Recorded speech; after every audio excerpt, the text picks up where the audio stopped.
Okay, so let's send a challenge. Here is challenging. Nice graphics, easy to see. What are you thinking about? You're looking how it can be the most painful? Exactly. Okay, fine. So that I give him up a phone. He wants to be even rude. Hi, I'm Grandmaster Judith Polgar, and I'm here to welcome you in the Chessable classroom. It combines a shared chessboard with live video. Teachers get to interact on the chessboard with their students and even run quizzes and tournaments. I really love what Chessable Classroom can offer. I use it myself all the time. Just invite students to your classroom and start teaching right there. No downloads needed, and it's for free.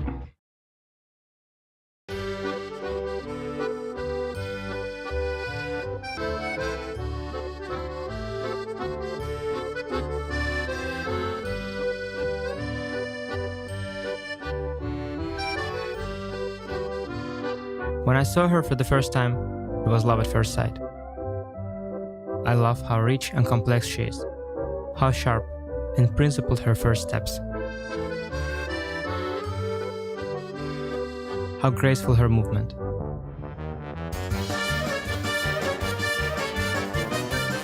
Paris is a city of love.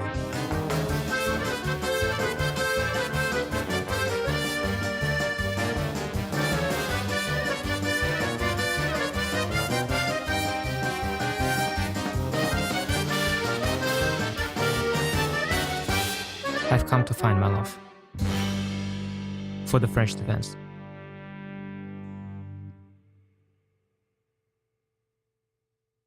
It's time to take control of your journey towards chess mastery. Magnus Carlsen introduces Chessable, the definitive solution for studying chess. Move Trainer uses the science of spaced repetition to identify your strengths and eliminate your weaknesses. There's no need to set up a board, remember which page you're on, or keep track of all the moves you miss. Move Trainer empowers you to go from the opening to the endgame with confidence. It's a seamless, effective, and fun way to study chess. Choose from one of the largest online chess libraries in the world, with hundreds of titles ranging from classic books through to our exclusive Chessable courses, including over 100 free courses.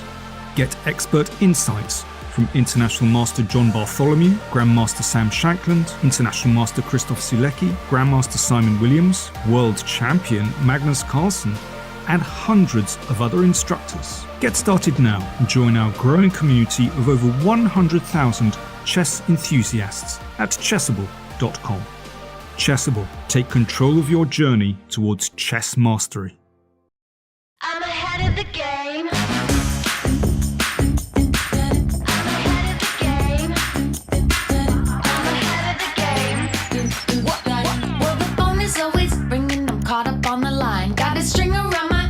Remember who am I? I'm a boss and I'm honestly off my rocker, but follow me, I'm ahead of the game. I'm ahead of the game. I'm only ever slinging, I'm working overtime. Got a song and I'm the singer, the melody, the vibe. I'm a prodigy, logically I'm impossibly wanted, and they'll remember my name. They'll remember my name.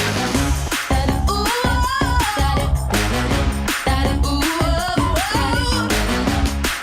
I'm ahead now. I'm ahead of the game.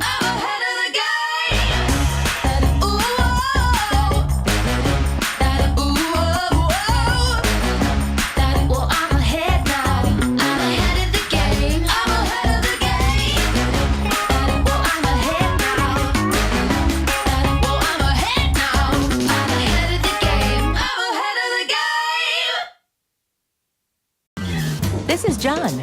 John loves to study chess. This is David. David loves to study chess as well, but efficiently. John spends more time setting up the board and figuring out what's on the page of his book than he gets to study. David likes to take it easy and use his time wisely.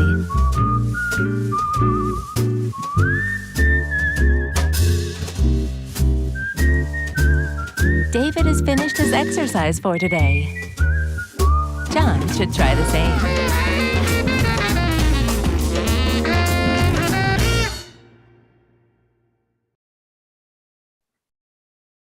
Welcome, everybody. And this is the second day of the semi-final matches of the very first FIDE Grand Prix in Berlin to determine the winners of the first stage. Together with you today here doing the commentary will be the woman FIDE master Ellen Nilssen and me, grandmaster Arturs Neiksans. Good afternoon, Arturs. I don't know. Do Ellen. you say good afternoon, or like what time of the day is this? Yeah, I guess good afternoon. What did I say? Good day? Yeah, maybe just, but good day sounds so formal, no? Yeah, maybe. Okay, but anyway, hello and hi to everyone, every single one of you out there. We are so excited to be here today. In these semifinals, we are in for quite the show because Richard Rapport and Lenier Dominguez, they both lost with the black pieces yesterday. So today, they need to make a comeback. They need to win with the white pieces to force a playoff against Hikaru, Nakamura and Levon Aronian. It's going to be a day, and it's going to be a drama, like the drama there was earlier today when Mr. GM Anish Giri's Twitter channel got hacked. Quite the drama. But we will have drama on Twitter. We will have drama on the chessboard. And I'm so excited for all of this to start.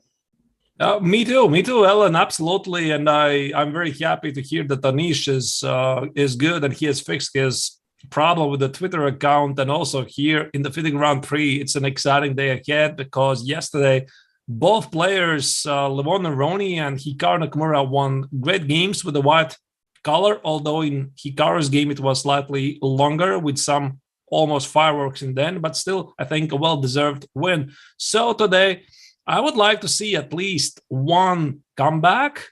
Ellen was quite sure the day before that it's going to happen. I was maybe a little bit more pessimistic. We were arguing, I mean, is this going to happen or not? But of course, I think it's going to be an exciting day. And if tiebreaks happen, that would be a real treat for the viewers.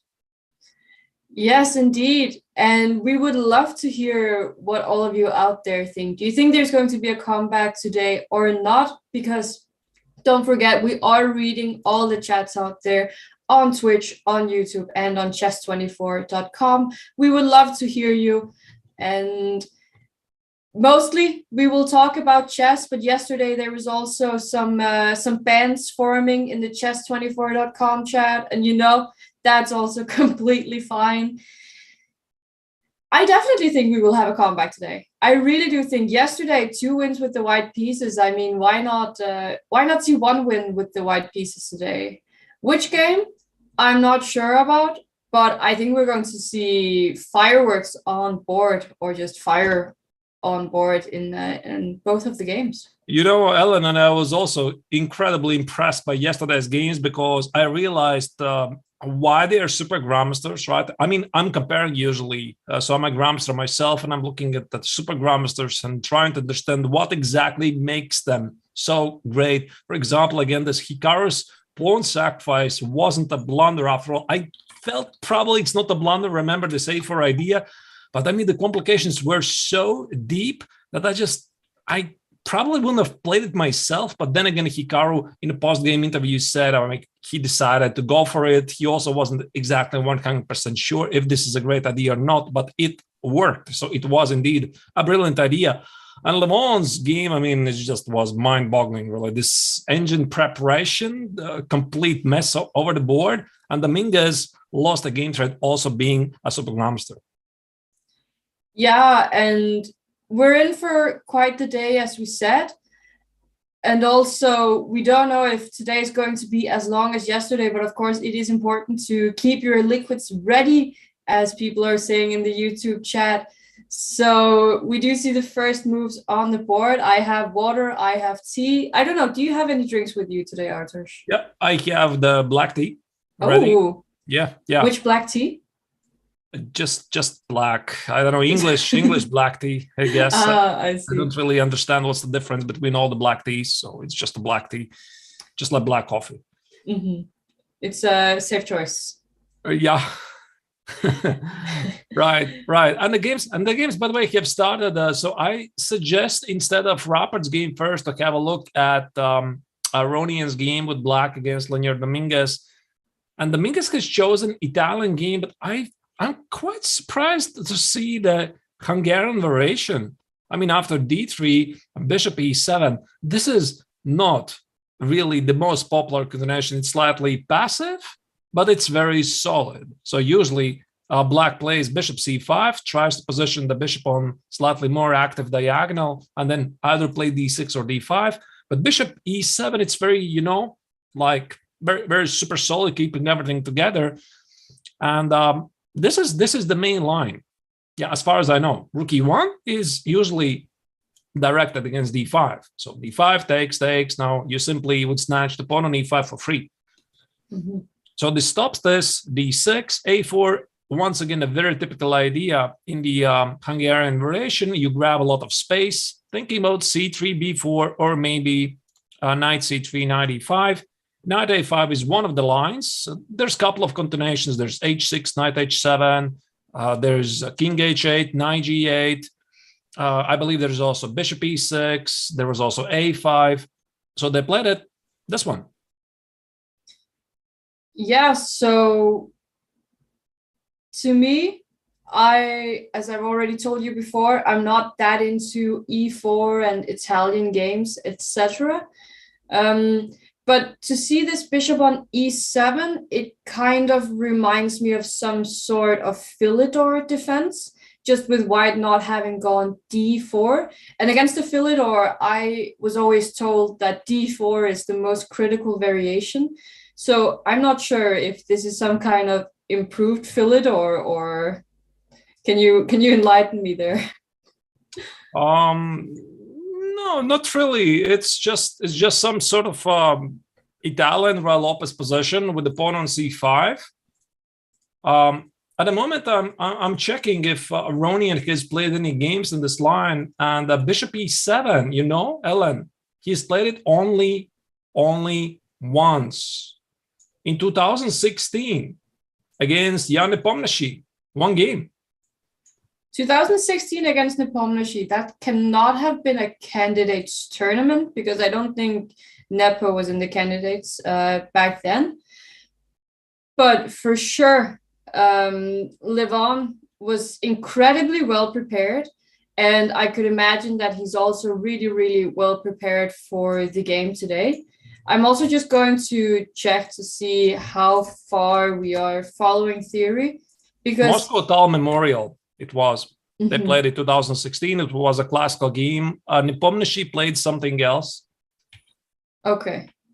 Because, Dominguez also playing rather fast here, even though he has for sure been surprised by Aronian if Aronian hasn't played this many times. But we are actually, it seems that we are still in quite deep theory here. This position on the board has been seen more than 2,000 times, not 2,000, 1,000 times in my database at least. Pragnanana has played with the white pieces, and Sengupta has played with the white pieces.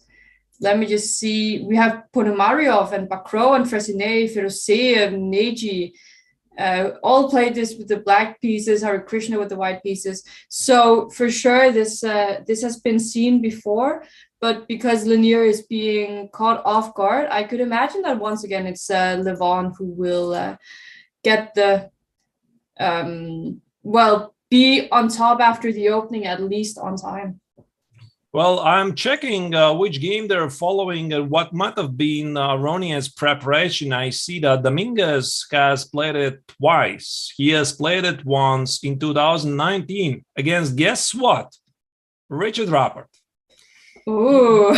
Club Cup. Yeah, and instead of this idea of c5, which I said is one of the continuations, Rapport played h6.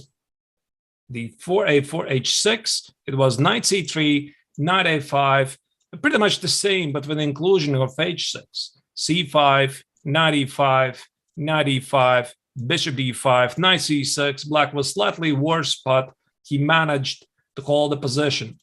And the second game, he played it in 2021, last year, in the AIM Chess US Rapid against Vladislav Artemyev.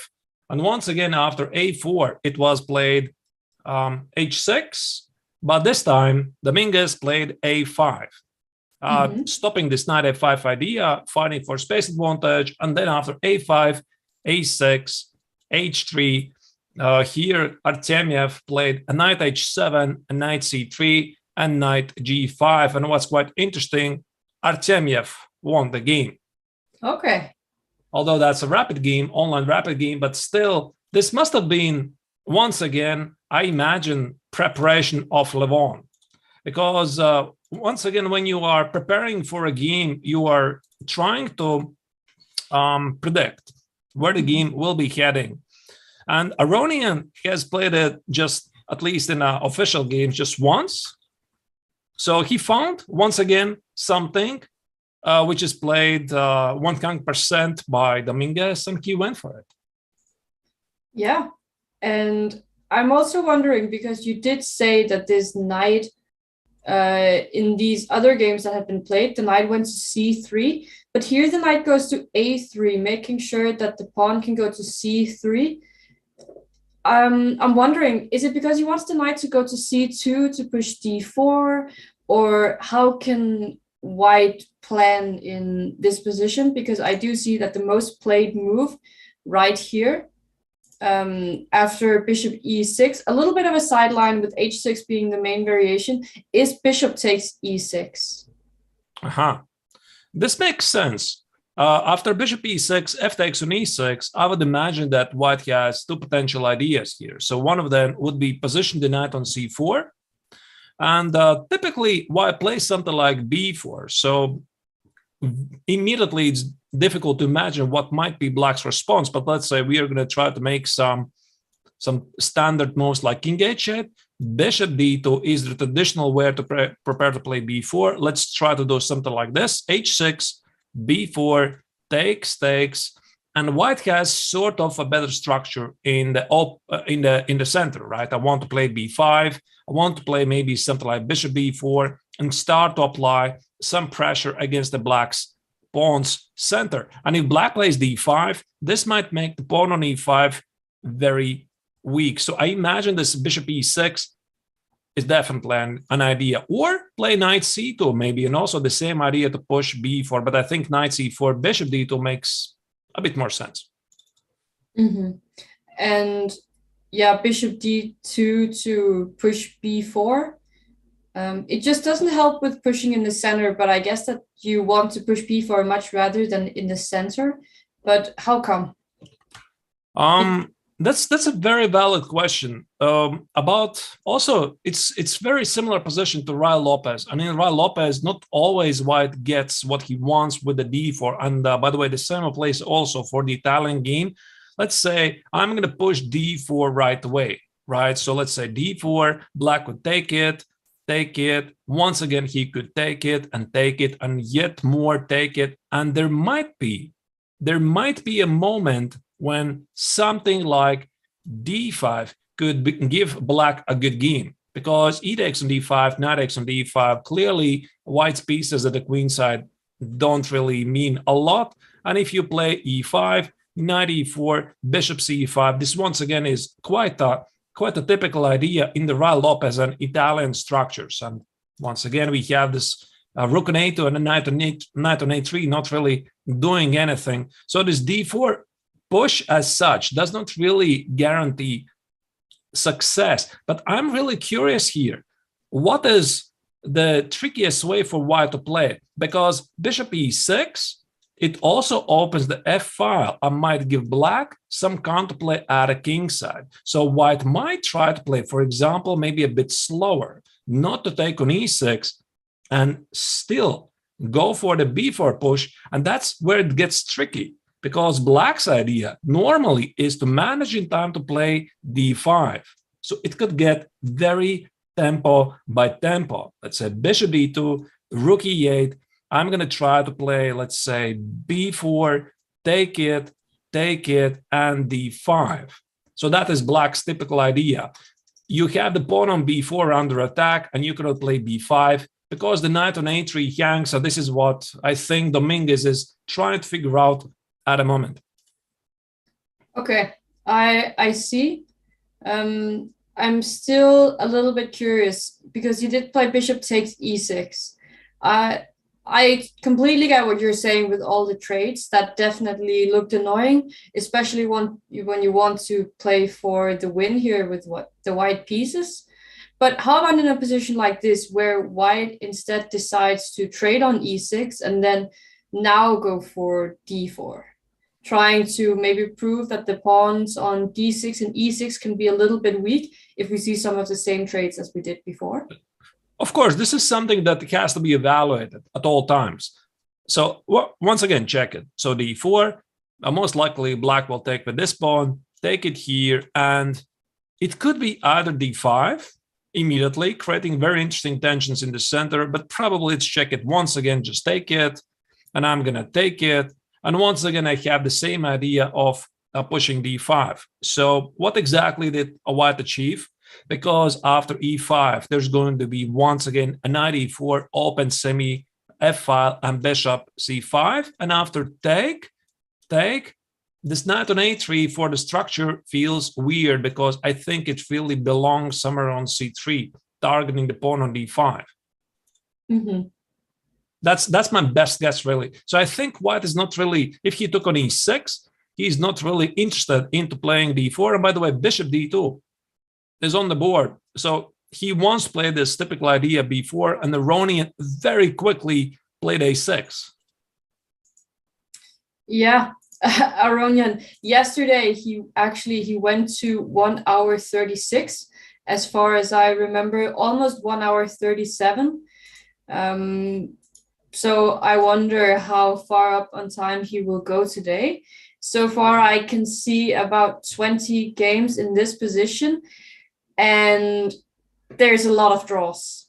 A lot of draws, yeah. I have a question. Are you seeing my game there as well? Because I have a good feeling I've played something like this myself. White or black pieces? With white. With white. Because this is how I play with white. And there might have been a game. It rings a bell. It rings a bell. Maybe there have been some including like h6, h3, something very similar. But I think I already played something like this before. Definitely looks very, very familiar to me. I think I'm trying to look for it, but at the moment, okay, maybe it's a little different. Yeah, I don't unfortunately see anything. But it could be because of some move order stuff. Yes. Yeah. So once again, white might want to play b4 right away, but maybe it's not really necessary to do it immediately because, again, takes. I imagine d5 maybe is a bit too early because you don't want to rush by taking and could play with queen b3 and those pawns. That would actually be a bit of an opposite pawn structure as what we were looking at before. With the pawn on d3 against the pawn on e5, but only now the knight on f3 and the rook on e1. They're really working together towards that pawn. And this queen on b3, looking at the black king, the pawns there are looking very weak in this position. Yeah. So here, maybe Dominguez is even not going to rush it. So there's definitely room for some more quiet moves. Knight c4 is almost immediately going to be responded with b5 because white would want to play a5, perhaps fix a weakness on b6. So I don't think this is going to happen. So unless Lanier is going to play immediately b4, he could try to make some kind of a preparation move. I think I played it myself, something like queen b1. Queen b1 with the idea to play b4, b5, fight for the b file, and the queen feels pretty active, and the rook later, let's say after something like h6, takes, the rook can be repositioned on c1, and once again, white has very interesting activity at the queenside. Mm-hmm. And maybe also just to point out that in the position they have on the board, queen b3 would be a double attack against the pawn on e6 and the pawn on b7, but black can very comfortably defend both of them with queen d7. And even if black didn't want to defend both of them, the queen would get very far into the black position, and it could be dangerous taking one of the two pawns if black wanted to give one of them up. But continuing your thought, actually, this makes some sense, because there's now this knight c4. Mm-hmm. And now black cannot easily play b5, right? Because we simply grab the pawn. So this would cause some problems for black. Maybe if I'm going to play rook b8, threatening to play b5, this, by the way, drops a pawn on e6. Yeah, now knight b6 is very annoying. Yeah, this could be a problem. How do you actually defend against this knight b6 threat? I guess if you go bishop d8, will white still go knight b6, just trying to get the bishop? But bishop d8 is clearly a concession, right? You don't want to sort of disconnect your pieces. The bishop is not going to c7 anyway, because the pawn on b7 probably is going to be under attack at some point. Maybe, maybe I'm not really sure, but this queen b3 and knight c4, now that you said it, this really, it makes sense. It definitely makes sense. So that's why maybe Linear is thinking here. But can we then maybe try to, can we ask black then try to give up the pawn perhaps? Because there is 3 games played with queen b3, though the highest rated there had 2370, and d5 was played twice and queen d7 played once. Yeah, d5, this is what I wanted to suggest, because after d5, queen b7 is impossible because of a very typical queen trap. That one is very nice. Yeah, this is more from the white's perspective, usually how black queen is trapped, but here it's white queen, which has no squares to retreat, and something like takes, taking the pawn on e5. This just looks like some sort of a martial idea. Takes, and maybe bishop d6 with very interesting complications at the king side. Yeah, and Aronian, he's a huge fan of the martial. He plays it a lot. So I would suspect that if this is some kind of martial compensation, then he would definitely go for d5. And yeah, this Greek sacrifice on h2 definitely looks very, very dangerous for the white pieces here. Something like this. I'm not even saying that this has to be done immediately, but either bishop h2, knight g4, this is a very common idea to threat with a mate, or maybe start with knight g4, g3, and then play. Again, it's very difficult to tell immediately. Maybe there are even some sacrifices like knight h2, queen h4, rook f2, and so on. And when you only need a draw, then at some point there's going to be this perpetual. Yeah, so this is definitely interesting. So queen b3, I think Ellen d5. I think so. d5, this really makes sense. Of course, white is not obliged to take, but then you just ask yourself the question, what is my knight doing on a3? And the answer is nothing. Yeah, maybe. Yeah, I really like the variation that you were showing there. And, I think that Levon, he could have d5 in his file and then just stop it. Then just stop the file right there, because he knows that those positions, they are just what he really loves and the kind of position that he thrives in. But maybe let's take a look at the board with Richard Rapport against Hikaru Nakamura, because we do see a little bit of action there. Because chat, are you ready? Richard Rapport did go for one knight f3 in this game. But there is some quite non-standard stuff happening. Wait a second. I mean, this awfully looks like Dutch, the Dutch defense to me. And Hikaru is an avid fan of the Dutch defense, at least. He has been. Now the pawn on f5 and the bishop on f6 stance, it looks very familiar, but let's just check how did this develop. I'm really, really curious. So ready? Yes. 6 castle. Okay, this is very standard stuff. White has a number of choices. There's c4, there's d4, there's b3, many ideas. Okay, you'll never guess what happens, because here he went d3, And after knight c6. This is a bit strange. Aha. I think, you know, Ellen, I think this was Rapport's idea. After c5, which is usually the way people play. Now, this might ring you a bell. There was quite a famous game from the FIDE World Cup game of Sergei Karyakin against Karyakin. Yeah. Where Karyakin checkmated on demand Sam Shankland in a great game. So that's really a very nice idea. And usually white goes for the king side attack, everything push forward, and the engines are totally clueless. They say black is better, black is better, black is better. And at some point, white is simply checkmating black. So it's not really so simple. And that's why. Now check out this part. It's really interesting. Hikaru says, no, we are not going to go here. So he wants to meet e4, I guess, with takes, and e5. Mm-hmm. And get once again some kind of Italian game and play it very solid. So that's really smart from Hikaru.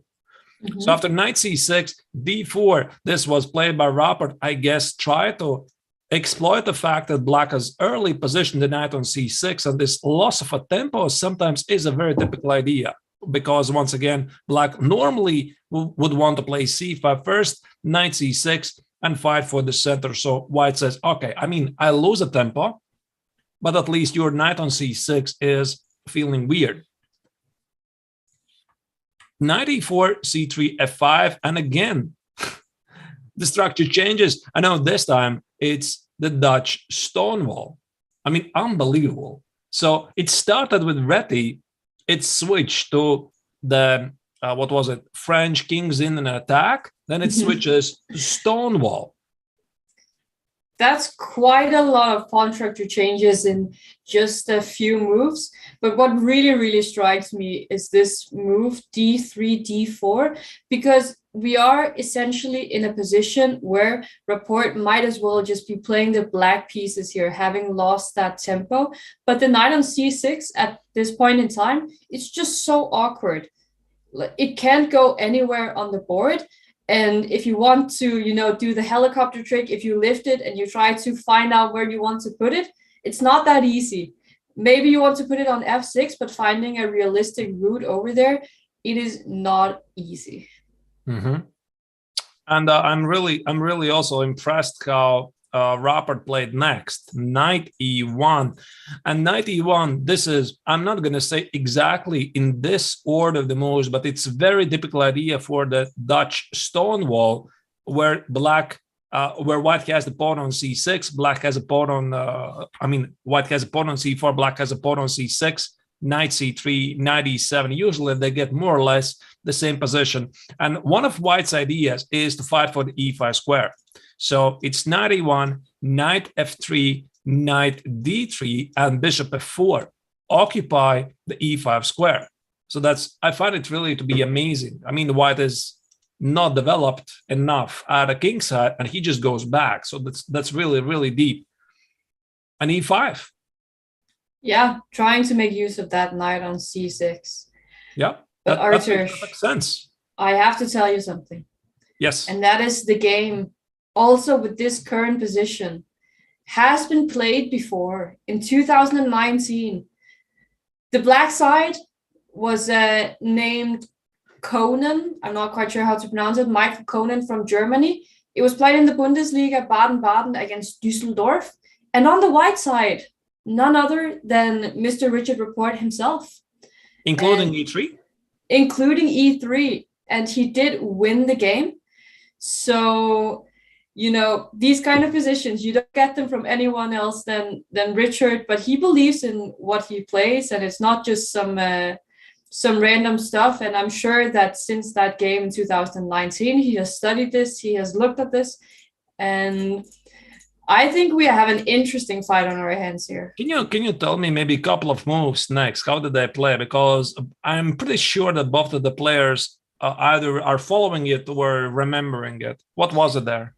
The black side here, Conan played king h8. King h8, okay. Then we saw knight d3, ed4, ed4, bishop e6, and h4. Okay, so that already is quite enough. So after bishop f4, white occupies the e5 square. So once again, what was the next move after the h4? After h4, Conan played knight e7, just to reroute that knight on c6 to perhaps a better Knight square. e7, I guess something like knight e5. Well, he started by playing rook e1. Okay, rook e1, and eventually he wants to occupy these squares. And knight g6 is just getting into h5.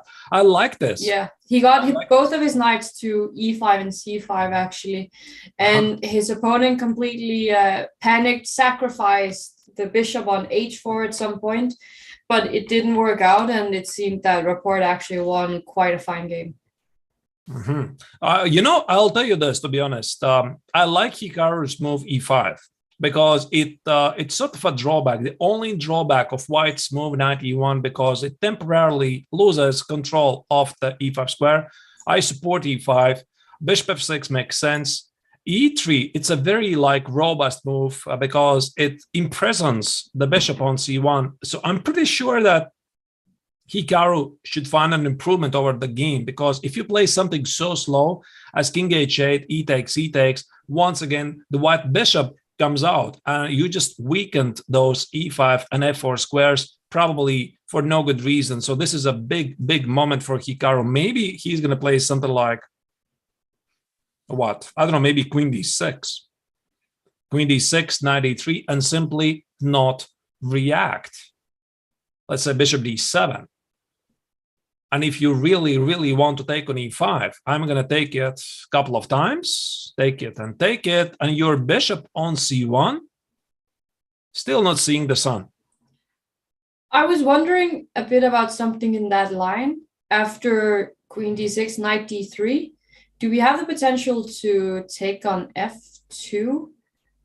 Oh, yeah, but there's knight f2. That's a nice idea. That's yeah. a very nice idea. Oops. Yeah, of course, the idea was to go e4 and trying to say that the pawn on e3 is a little bit weak. I'm not sure if it's even good in that line. Yeah, okay, but trying to do it with knight takes c3. But I guess that the black pawns, they're getting more split up. I could imagine that this favors white quite a bit. Yeah, once again, the white wins the total control of the e5 and f4 square. It could be some f4, knight e5.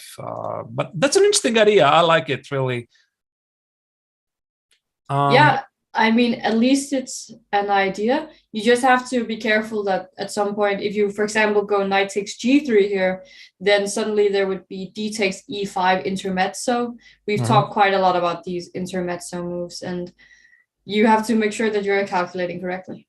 Well, maybe here Nakamura has some Botvinnik Dutch Stonewall ideas. You know, Ellen, this brings me some memories because in my childhood, I was studying some very old books by Mikhail Botvinnik. He had this in Russian language, the 4 volumes of his games, what he had played in Soviet championships, etc. And I didn't even speak well in Russian, but I was just browsing through the books. And he was an avid Dutch Stonewall player. And he was recommending this system. Sometimes when you have in the Dutch Stonewall, let's say, once again, the pawn is on c6, the knight remains on d8, on b8. Black sometimes would play bishop d7, bishop e8, and bishop h5. And this I remember so clearly that I was also trying to employ this in my games. And why do I bring this up? Because I see in this position, maybe indeed this, instead of king h8, something like queen d6 would happen to protect the pawn. Let's say knight e3, and now it makes quite some sense. Let's say either we d7 or e6 square, try to position the bishop on h5. Yeah, the bishop would be very nice there, and it's important to try to get the bishop out. But Hikaru, he decided to get the bishop out in a little bit of another way. He decides to go b6. And I'm a little bit taken back by this move because I thought that black has pushed all these pawns in the center and needs to keep control there and keep the focus there. But now b6, trying to get the bishop out to a6. And I'm like, aren't your pawns going to get weak at some point? Or, I mean, what is this? Can white start by taking on d5 or some on e5, sorry? Yeah. And then try to look at that d5 pawn, saying, now you played b6, you will have a difficult time playing c6. What is this? I guess, of course, it's idea to meet knight e3 with bishop a6, and which begs the question, what is going to happen with the central pawn on e5? So maybe his idea is to play after knight e3, bishop a6 right away, to trade away this bad bishop, something which I try to explain that maybe this is the old Botvinnik's idea to put the bishop on h5, at least in the Stonewall, so you could try to play a bishop a6, trade it, and then again be very solid in the center. But maybe there's some complications, difficult to tell immediately. Maybe even something like knight e5, going for unbalanced position. Ooh, and now bishop takes f1 is bet by knight takes c6, though queen d6, and I'm not sure if some balance is kept. Or even queen f1. You know, just an idea. Maybe this is not really such a brilliant idea, but I think Rapport is looking for ways to complicate matters and sacrificing exchange for a pawn, having a control of the e5 square. This is something that I would at least consider. Maybe it's ridiculous, but it makes sense. By the way, knight e3 is played in rook e8. Very careful. Maybe we also have to mention that black really doesn't want to play the move e5 takes d4, because if black took the pawn on d4, that would not only open up for white's bishop on c1, but also potentially make the pawns on d5 and f5 weaker. The c1 bishop would be able to go to f4 at some point. And pretty much there is a lot of tension in the center, like really a lot of tension in the center. And it feels like white is going to be the one to break it first, unless black is forced to, because as said, you know, taking on d4 is really not what you want to do as black, I think. Yeah, absolutely. He wants to keep the pawn on e5 so that I'm not sure if Hikaru remembers Rapport's game. He should probably, especially since he has played it before. Yeah, so I guess maybe he wants to play bishop a6 next, or prepare something like a5, so that bishop on a6 cannot be targeted by the queen. Now I wonder what Richard is going to do next. By the way, how do you spell that? Maybe I'm just misspelling him all the time, because I keep saying Richard, and I think I heard yesterday Hikaru saying Richard. Aha. Oh, Yeah. it's probably spelled. Maybe I'm just using the wrong spelling.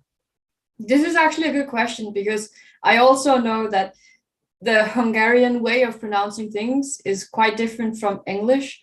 For example, many people, they say Budapest, but I've learned that it's actually called Budapest, which is, you know, it's this S that always confuses me. Also, your name is with this sh sound.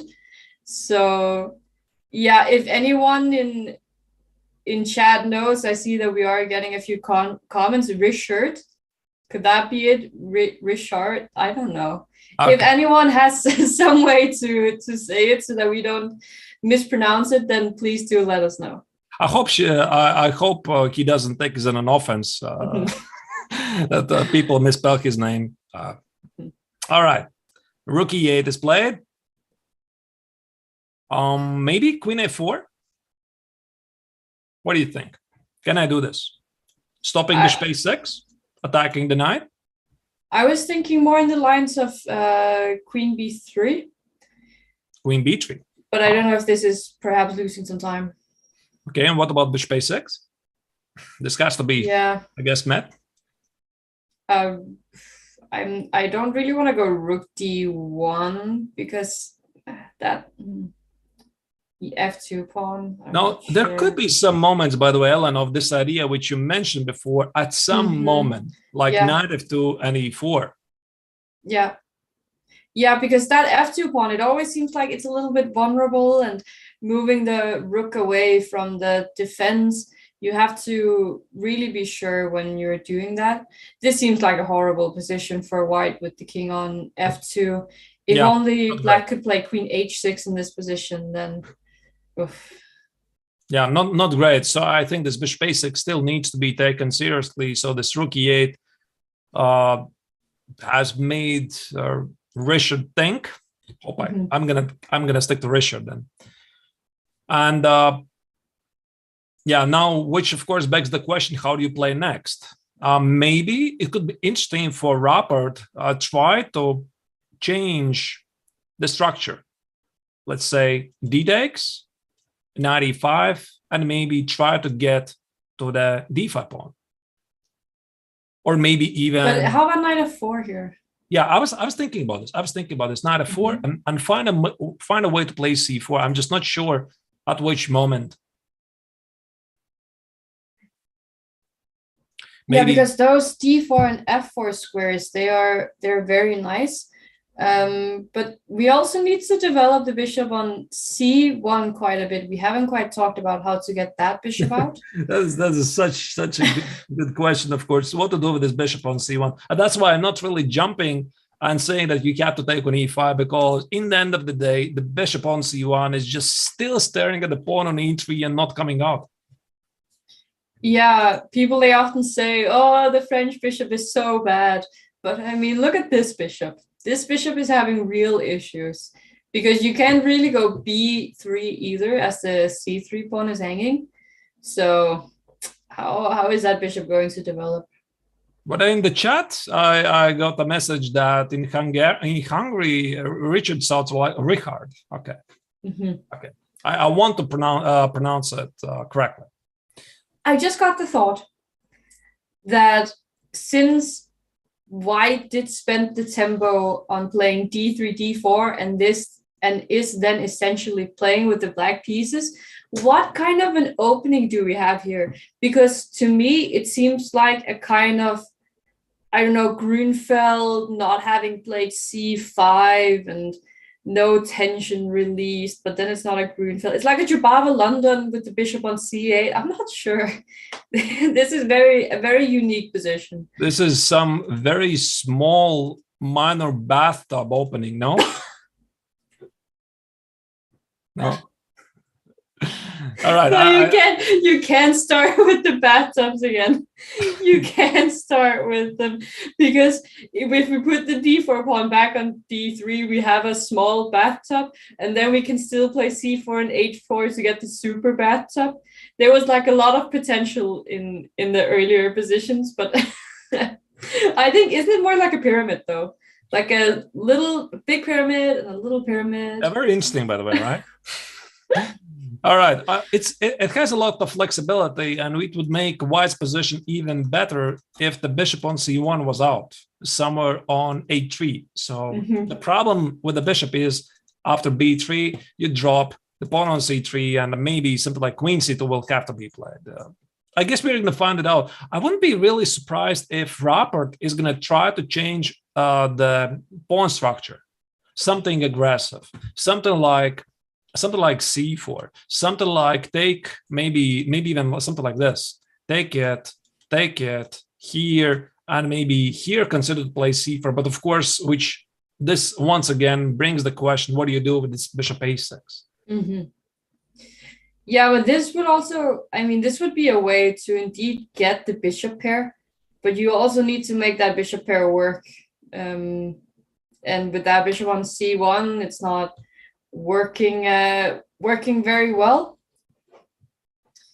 I'm not sure. I feel like there are many options in the position, and from the game that Richard has played before, it was his opponent who took on d4, and I'm wondering a bit how, if we're White here, can we think of a way to try to force Black to take on d4? Because if we can force this, it seems like most of our problems are pretty much solved.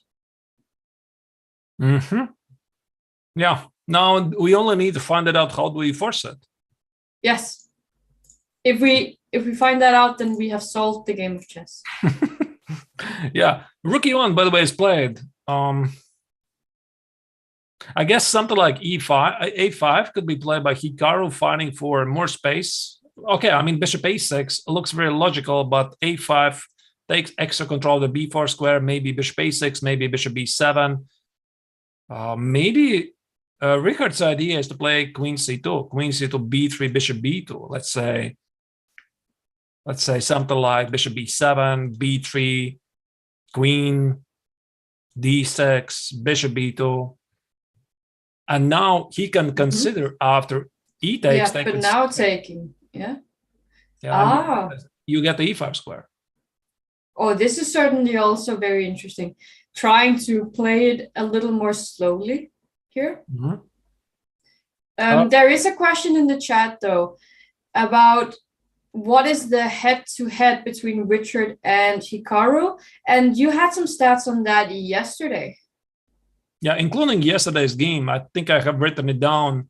Nakamura leads 3 wins, 1 draw.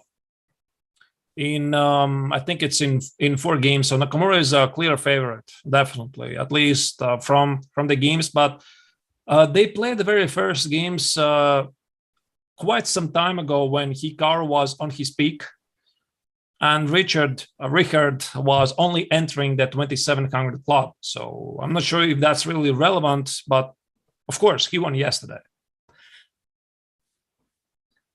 Yes. So yeah, Nakamura is leading.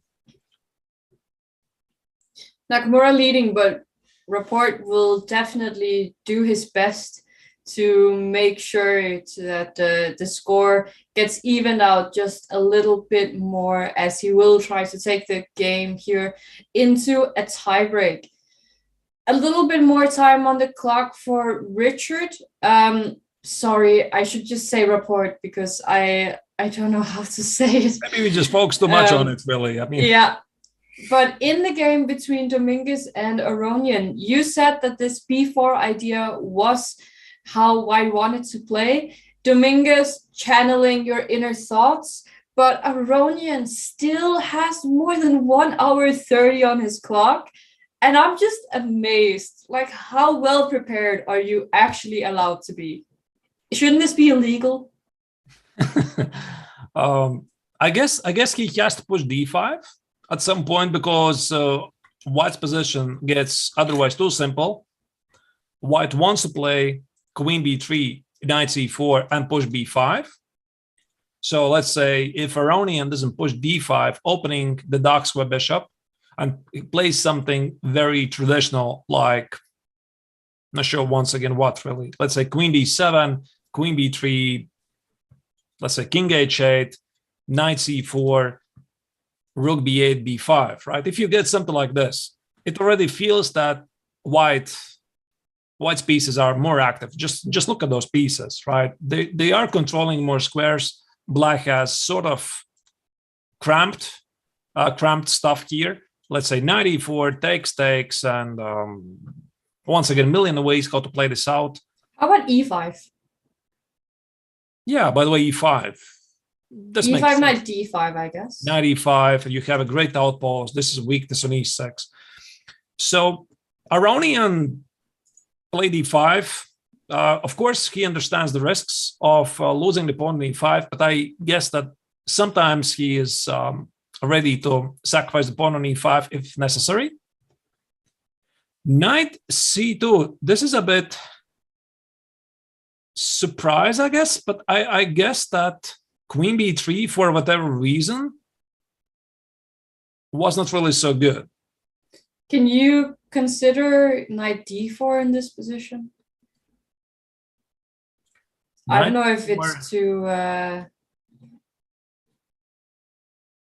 Well, okay, I mean, e takes d5 here could be an issue. Yeah, there's some targets. That, I'm not sure. I'm not sure if I can immediately answer. But maybe Dominguez's idea is that, okay, he's not going to define the queen on d1 first. He protects the pawn on b4. He makes sure he's not going to miss any knight e4 ideas. Maybe he has some queen b1, queen b3 ideas, which still is a loss of time. Like, instead of the automatic queen b3, I can only assume there was something that he didn't like. Maybe there are some crazy tactics combined with something on f2 and the bishop on d2, only being protected by the knight. Yeah, for example, knight h4. Like this one, knight h5 and sacrifice on f3 and knight e4. Maybe this is the problem. Yeah, that looks a little bit annoying. No? By the way, this could be a problem. So if I take it, there could be a room. Okay. Although queen f3, queen d2, queen takes on h5. Queen takes on c2. Black has 2 pieces for the rook. Okay, that was a very, very quick variation. Listen, I didn't really want to dwell too much on this, but I think Dominguez simply compared these lines and decided, okay, I'm gonna position the knight on c2 anyway, right? So why not do it right away? Yeah, but this allowed Aronian to play b5, which he did. Fix the pawn on b4, and also stop White's idea b5. Yeah. Stopping White's ideas. Yes, because if he would play something very slow, like once again king h8, b5 could be a problem. And there's going to be knight takes on e5, or at least at some point there could be a problem. So this is, by the way, very often one of the typical weapons of grandmasters. They are trying to find moves which perfectly underline the most weakest part of your opponent's last move. Meaning, Dominguez plays knight c2, preparing to play b5, but it also removes control of the b5 square. And this is a very typical at the highest level. They love to play this. So b5, since you don't have the knight on a3 anymore, I'm going to use this opportunity and play b5 immediately. Yeah. And I have to say, to me, I can of course also see the engine bar down below. Do remember that we are not using any engine lines or engine variations, but we can see the engine bar and what that says. But to me, this also seems very, very even. I won't say equal. It seems even to me. Of course, there is some stuff about the pawn structure in the center, which creates a kind of unbalance, but I don't see how this is of disadvantage to black in any way, because it also does give the open F file, as we've talked about. There is some pressure on the pawn on b4. I feel like Aronian has made an incredibly good choice here today. Sure, maybe you're right. But if you look at without the motion on the position, we still see that pawn in e5 is weak. And if I'm going to play this typical idea like queen b1, because I think I want to improve my queen at some point, and if something happens and black takes on e4, this is what you call a long-term weakness. It's just not going to disappear, and you're going to have to always look back at it. But of course, black is not obliged to do that, right? He could play, I guess, bishop d6, something very solid. Bishop d6, queen d7, and I guess queen b3, queen d7. I think he's fine. But there's definitely, I mean, Aronian is fine, but definitely there is room also for Dominguez to improve the position. Let's say bishop g5, maybe put the bishop on g3, target the pawn on e5, or maybe find a moment to play knight e3, go after the pawn on d5. Probably at some point he's going to take on b5 so that black is not pressing the pawn on b4. But I'm wondering, because we were talking about why Lanier didn't go queen b3 in one move, and now with this queen b3 from going to b1 and going to b3, we said that it might be because there could come some pressure against the f2 pawn with some of the pieces hanging. So in that variation that you were just showing, after knight c2, b5, you said queen b1, I think. Why can't black start to do the same counterplay as we were looking at before? Well, what can I say to you? I'm not sure. Maybe the same idea of knight h5. I'm not sure. I'm not sure why Dominguez didn't really play queen b3, because this looks a bit more logical. By the way, after the same knight h5, there could be knight c2, defending against rook takes on f3. But maybe there was something specific what he didn't like. I don't know. Maybe take it and queen f8. So the queen cannot go back to d1. And if I take it, I could take it here. Maybe there's something. Probably there's nothing really. But I was also looking a bit of the possibility in this position to play e takes d5. You mean here? Yeah. Thank. Yeah, and okay, that of course brings a lot of possibilities for black. I mean, take with the queen, take with the pawn, take with the knight. Yeah, many ways to take. Yeah, so of course, if you didn't take with the queen, my point was just that I wanted to take on e5. Yeah. But now you're attacking the pawn on d3, so I guess I play bishop c3. Bishop c3. And maybe e4. And if I take? Yep, knight e4. Black looks pretty active now. Oh, you have this kind of stuff. Okay, but now I'm starting to think, yeah, you look active, that's right. But isn't there anything fun? Anything fun? I guess you can find fun. Maybe I guess not. you can. I mean, but how? Queen d5. I think black looks fine. Yeah. He's attacking the bishop on c3. The pawn on b4 is under attack, so no real weaknesses. But definitely, I think from the white's perspective, you have to be very open-minded and consider this idea of e takes on d5. Maybe it doesn't work right away. It could work as well, let's say, after queen b1 and queen b3. Now you position the queen on b3, and then you take on d5. But if you're going to ask me why Dominguez didn't play queen b3 right away, and then not knight c2, I don't know.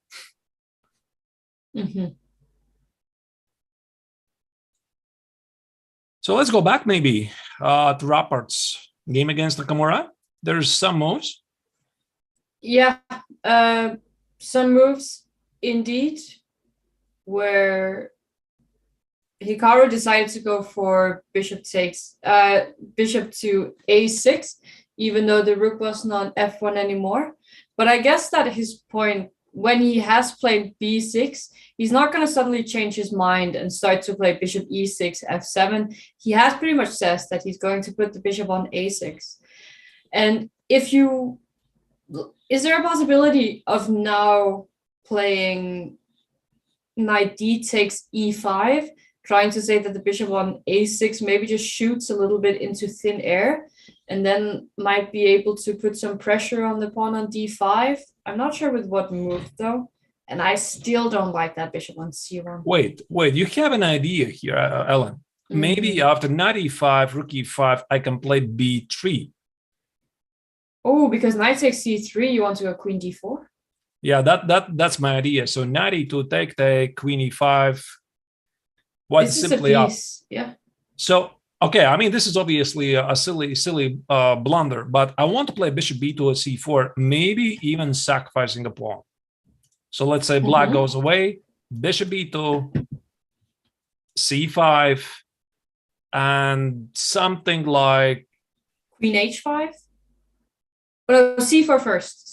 Yeah, but it's a very committal decision, no? Because black still sort of keeps the position together, and there could be c3 as well, causing the bishop. But that would be my thought process. I mean, I want to bring the bishop in the game. So if Rapport is going to take on e5, definitely it's going to come together with b3, bishop b2 on c4. Yeah, I guess taking on e5 is something about very, very concrete calculations, because if you take on e5, you're pretty much saying, okay, now black is not going to take on d4, meaning that getting the bishop on c1 out has to be done in some other way than via the c1 h6 diagonal, and then you can only pretty much go for b3. But if you do this wrong, you know, black is ahead in development, so you could very easily just be squashed here, not the fruit or not whatever, to mention, the vegetable. Yeah, there's also bishop d3 idea potentially. So if I make this idea b3, bishop b2, that's why Hikaru played, I think, very early bishop a6 without including a5.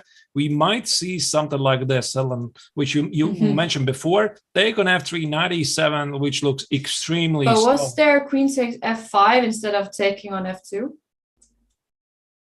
Yeah, maybe. Yep, knight e4. And then taking on e5. I'm not sure about this guy. I was thinking more with the knight because I wanted to open up for the bishop on g2. Instead of like bishop e4. Do you believe? Yeah, no, I don't believe. It's an interesting idea, but nah. Maybe queen a4. Can I do this? Queen a4, attack the bishop, attack the knight. Oh, okay. You have to calculate bishop d3, queen c6. Oh, wait, and maybe I'm losing the queen. No. Oh, also like that. I was thinking on the complete opposite side of the board about some f4. There's no rook e6. Okay, this is ridiculous. I thought there's rook e6 incoming threat, but there's no rook e6, so we don't have the idea. Yeah, it would take some time. But what about f4 instead? Oh, what about what? f4. f4. Or no, I'm just opening up for that bishop on c1. Yep. I mean, I'm gonna take it, I guess, and take it and take it. Bishop goes. This is definitely an improved pawn structure for white compared to the other variation. But I think you're right, Alan, about f4 at some point, is that f4 definitely is an idea when you have the bishop on this long diagonal. So sometimes you do play f4, you sacrifice the pawn, and after f4, he takes, put bishop on f5 or g4. But I think the bishop already is out on a6, so f4 here, it's just like, trying to play on the other side of the board. Mm-hmm. Might be, but here this could be maybe interesting. But still, we have this bishop on c1, which I don't like. Okay, we have a very active queen on c6, but then what?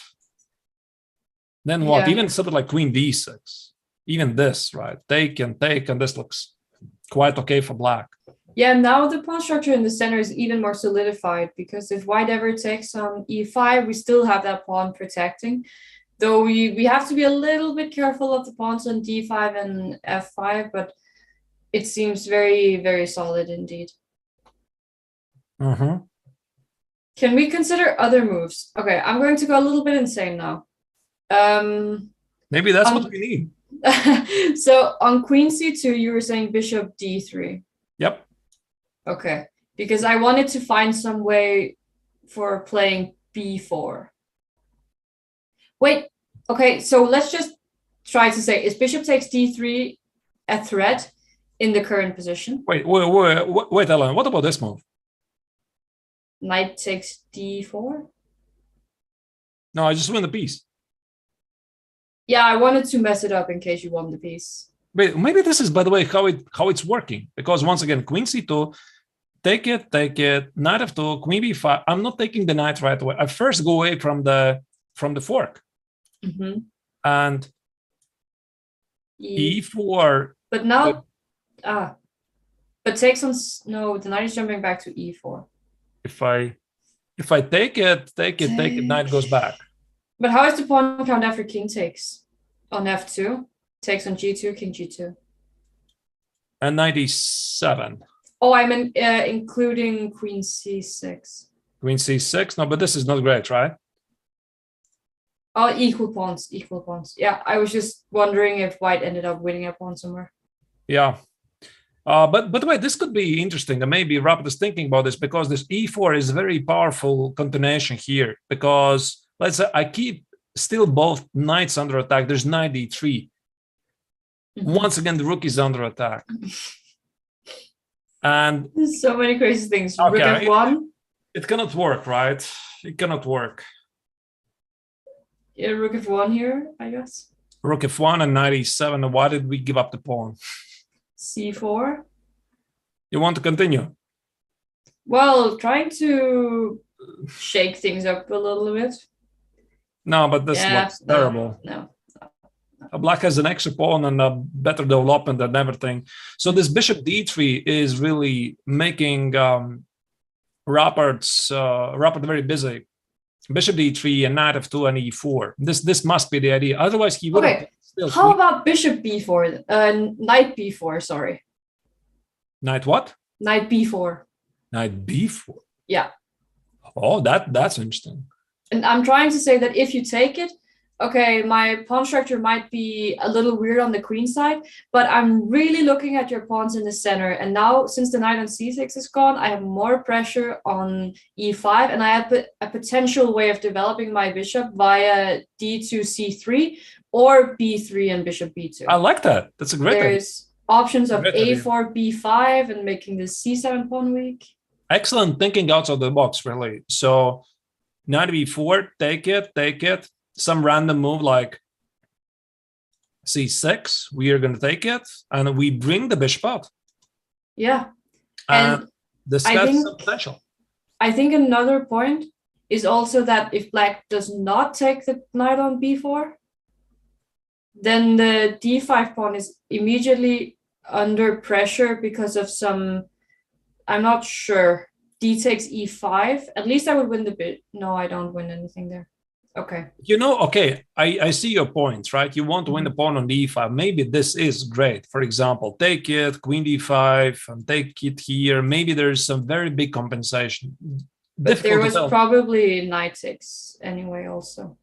But I mean, what's my point is, I mean, it's difficult to tell immediately because the bishop on c1 is still trapped. Even in this position, white is still suffering because of the development. But I think we can improve your idea a bit.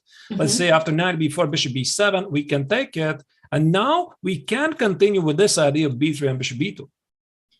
And then we say that if we compare this position to the initial position, we argue that we've made a favorable trade because the knight on d3 was a little bit awkward and the knight on c6 was key in black's positions to try to keep the center together.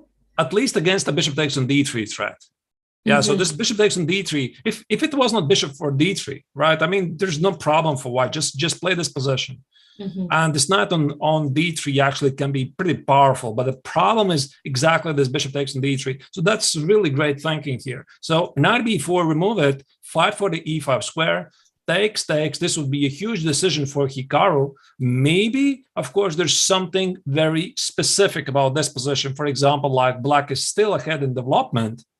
And the logic dictates that black would try to open the position, something like c5. Yeah, this could be why Richard is still thinking here. After c5, take it, maybe take it, and take it, and So many things happening in the center. Yeah. But knight c3 here, is that an option? Oh, because I wanted to go knight c3 and d4. Knight but c3, d4. But there's something about the rook on a8 together with the rook on e1. Take it, but I'm a bit afraid to weaken the diagonal. Yeah, that is true. But if e takes d4, e takes d4, there's 92 check. Sorry. Take and check. Yeah. Yeah, maybe just play bishop b2. Although it could be quite tricky. Knight e4 and d3 goes back. Well, knight e4. Okay, you say you don't want to weaken the diagonal, but taking, yeah? And taking on d4 after? Not a very clear position. This bishop, at some point, a position I was thinking about diagonal. Could be true, good. but we also have the a1, h8 diagonal. I'm sorry? Yeah, I was just thinking that we also have the a1, h8 diagonal, but probably because the pawn is on g3, it's black who benefits most from this. Yeah, there's some logical weaknesses. But you know, if you ask me really, Ellen, what's the choice? What's the choice? And I'm just looking at this position, and I'm just trying to understand what else. So I guess Richard is really making it slow, just trying to feel the position, because he is still behind the development. This bishop on c1 is underdeveloped. So something like c5, or maybe take and c5. This is something that he needs to make sure that he knows what to do against it. Yeah. And in the meantime, the game between Dominguez and Aronian is moving very fast, not because of Dominguez's speed of playing, but simply because Aronian is very close to still having 1 hour 30 on his clock. There is a little bit stuff going on with the pawn structure, but ultimately, isn't this going to be difficult for Dominguez? I'm just trying to figure out what happened here. After b5, he decided to take it, and snatch the pawn. But then black got a pawn back That on is b4. that is a strange decision. Because I'm just thinking that the pawn structure, even if black loses the pawn on e6 somewhere, let's say in this position after knight c6 b4, we trade the b5 and e6 pawn for the d3 pawn. In many positions, we should still be able to hold a draw if the queens are not on the board. Yeah, because if white is left at the king side with 3 pawns against 2 pawns, there's a lot of endgames where a black should be holding this. So for example, let's say take it and something like this. But Knight d7. Knight d7. Just if we wanted to be really greedy and win something on e6. On e6. I was more looking at queen b3, but yes. Yeah, that makes sense. I was looking at queen g4. Queen g4. Oh, wait, by the way, queen g4. That's also interesting.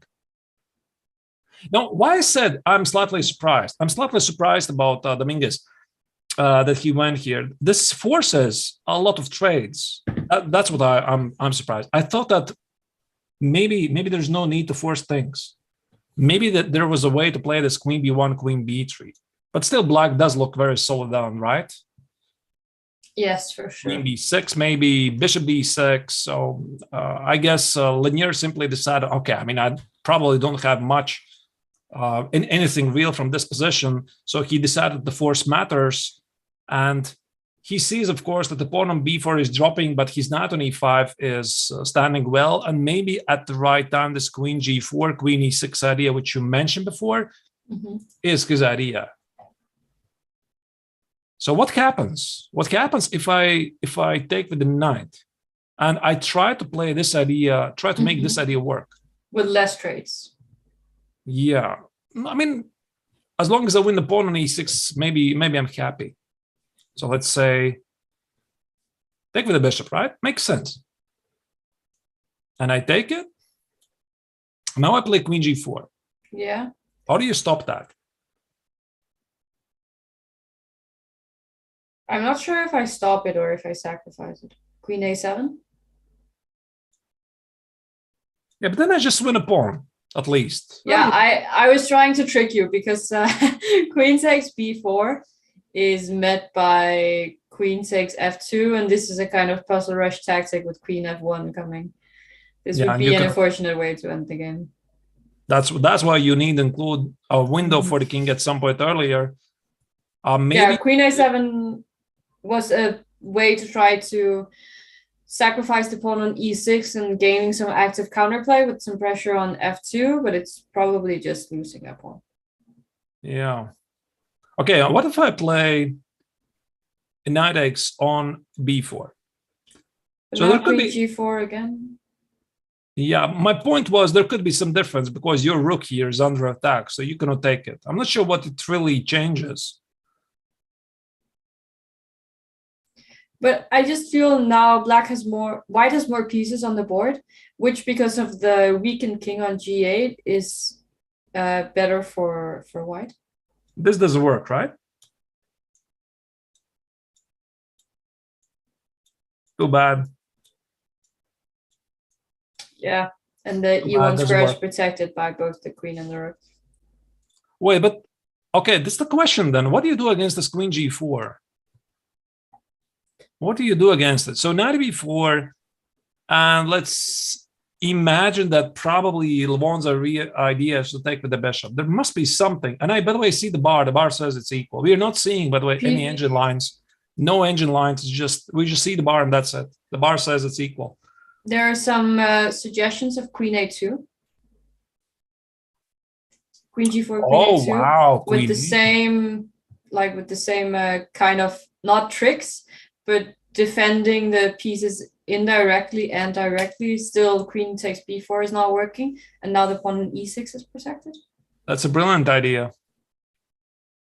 So once again, we're going to take on b4. There's going to be queen f2. And the same idea of queen f1 checkmate. Yeah, I guess then it's just equal. If you are not winning the pawn on e6 and pawn on the knight on b4, it's just equal. And if I don't do that, what do I do? Okay, maybe I take with something else. But do you even take then? Or do you just try to keep some pieces on the board? But yeah, can we not trade? How about bishop takes b4 instead then? Yeah, that's what I was thinking. Maybe I just change something like, okay, knight c2, maybe this is too much, right? Take. And if queen g4 doesn't work, and queen b3 probably is going to be the same, right? Queen b3, we can assume it's the same queen a2. Yeah, this move is very nice. Yeah, very, very nice idea.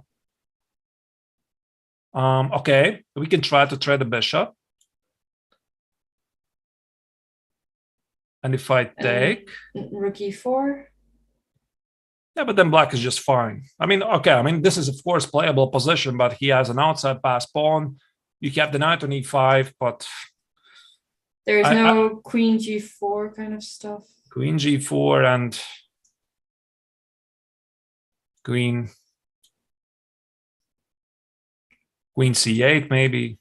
Okay. Knight e4. Oh wait, there's no, but then there's queen c1. Yeah, because I really wanted to play queen g4 and knight d4, but knight d4 falls into queen c1, and suddenly white is getting checkmated. Yeah, once again, we are not in time to include something like h3. How about, okay, then let's go h4. Not to take. Can we, yeah, well. It sort of gives up the pawn on h4 for free, no? Yeah, I don't know. I was thinking in some kind of the trading variations, but this seems to trade a lot of pieces. I'm just thinking I want to have as many pieces on the board as possible. And let's say knight e4. Okay, if everything fails, I want to play knight e4, but bishop c5. And once again, you have some tricks here on f2. And then I just go back to this moment. Like I said, I just don't like it that Dominguez just made so many trades. Maybe he saw from afar that there's this queen g4. And from afar, he missed queen a2.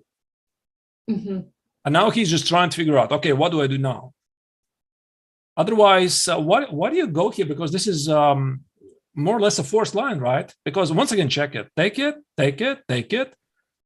He expects that the Aronian is going to take with the knight. The pawn on b4 is under attack. He definitely was preparing to play knight x on e5. That's probably was his preparation. And now knight x on b4. The question is, did he miss something? Did he miss this queen a2? Well, queen a2 is a very easy move to miss, but I have the feeling that we perhaps should go a little bit further back. Okay. Because I feel that it mostly started with the move knight c2, allowing black to play b5. I felt this was sort of giving up the tension. It was going a little bit far back with the pieces. And since black has a little bit of an unstable center with the pawn on e6 potentially being weak, then, I mean, knight c2 is just a little bit too passive for my liking here. Or maybe we can put it in another way, that b5 is an excellent move for black. Yeah, knight c2, maybe it's a bit... Still, I mean, like we discussed, I'm not sure what was wrong with queen b3. Oh, wait. What about d takes on e4? Oh, wait, d takes on e4, this f file is still closed. I just hallucinated rook f3, queen takes on d2 idea, which I was trying to make it work. Anyway, I mean, it didn't happen. And now Dominguez is sitting here and trying to figure it out, and there's more trades incoming. And by the way, knight x on b4 is on the board. I think we're going to see a draw. I think it's a bit too early for that. Okay, this is my prediction. I think we're going to see a draw. I agree that it sort of leans towards a draw, but to say like it's going to be a quick draw. Well, I'm not saying it's going to be a quick draw, and Okay. I'm not saying that it's going to be a draw within the next hour or so. I just think that there has been so many trades happening, not many pieces on the board. The pawn structure doesn't really seem to show any kind of dynamics later in the game, and I really feel that that this will be a draw one way or another, and Levon with so much time on the clock. I mean, well, maybe Lanier's idea is to go for the trade and try to play with these pieces. Let's say something like h4, you know, make the window for the king, but he needs to keep the knights on the board. Definitely, he needs to keep them, because let's say even if white wins the pawn on b5 and trades the knights, and these pawns disappear, it's 3 versus 2. This for Aronian is piece of cake. I don't think he really has an issue. So yeah, that's exactly what I was thinking. Maybe he's gonna try to do something like this, but then again, queen d5, knight c6. I mean, how do you play this position for them? And very difficult, right? Mm-hmm. Maybe even, let's say, queen e2, and there could be a room for, let's say, knight c6. Just give up the pawn, take it, and queen e6. Yeah, and even these kind of rook endgames. Once again, this should be normally a draw. This was actually the same pawn structure, almost the same pawn structure that we had in the World Championships between Magnus Carlsen and Nepo, where I think the pawn structure was with g3 and g6 included, but Nepo, he held this to a draw so easily. Yeah, even with the king cut off, right? No? Yeah. Even he had the worst of the worst, and it was still a very easy draw for him. Yeah. I imagine maybe somebody without a lot of experience could have some issues here, and sometimes people must play this, but not the best players in the world. So I think that also Dominguez, of course, knows this perfectly, so he probably has found some practical resources what he's going to do. But I think it's quite crucial for him to keep those pieces. How do you keep them? Yeah, I don't know. Maybe just something like this. Just a second. Can I do something like this? So let's say take it and take it. And how do I keep the knight on e5 against queen d5, knight c6? Maybe there's a way. So something like, let's say here, queen a2. Yeah. But it doesn't seem much, right? Take. No, but even this, I don't see it. Yeah, I agree. I was just trying to imagine what to do here. Rook a1, rook a7, try to put the rook behind, ignore that black has the pass pawn. I don't know. Yeah, it seems very, very difficult, but probably we should leave this for Dominguez and Aronian, because something very wild and out of the box creative thinking has happened in this Rapport against Nakamura game. We were talking, I felt like we were mentioning a lot of different moves. In this position, we were mentioning a lot of different ideas.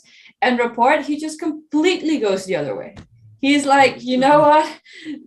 I can think even more out of the box than the two of you can ever manage. And then bishop h3 is on the board. Huh. I guess he wants to provoke g6. The question is what he's going to do after that. Maybe we should start to look at this bishop takes d3, knight takes f2 idea again. Just to make sure that this stuff isn't working.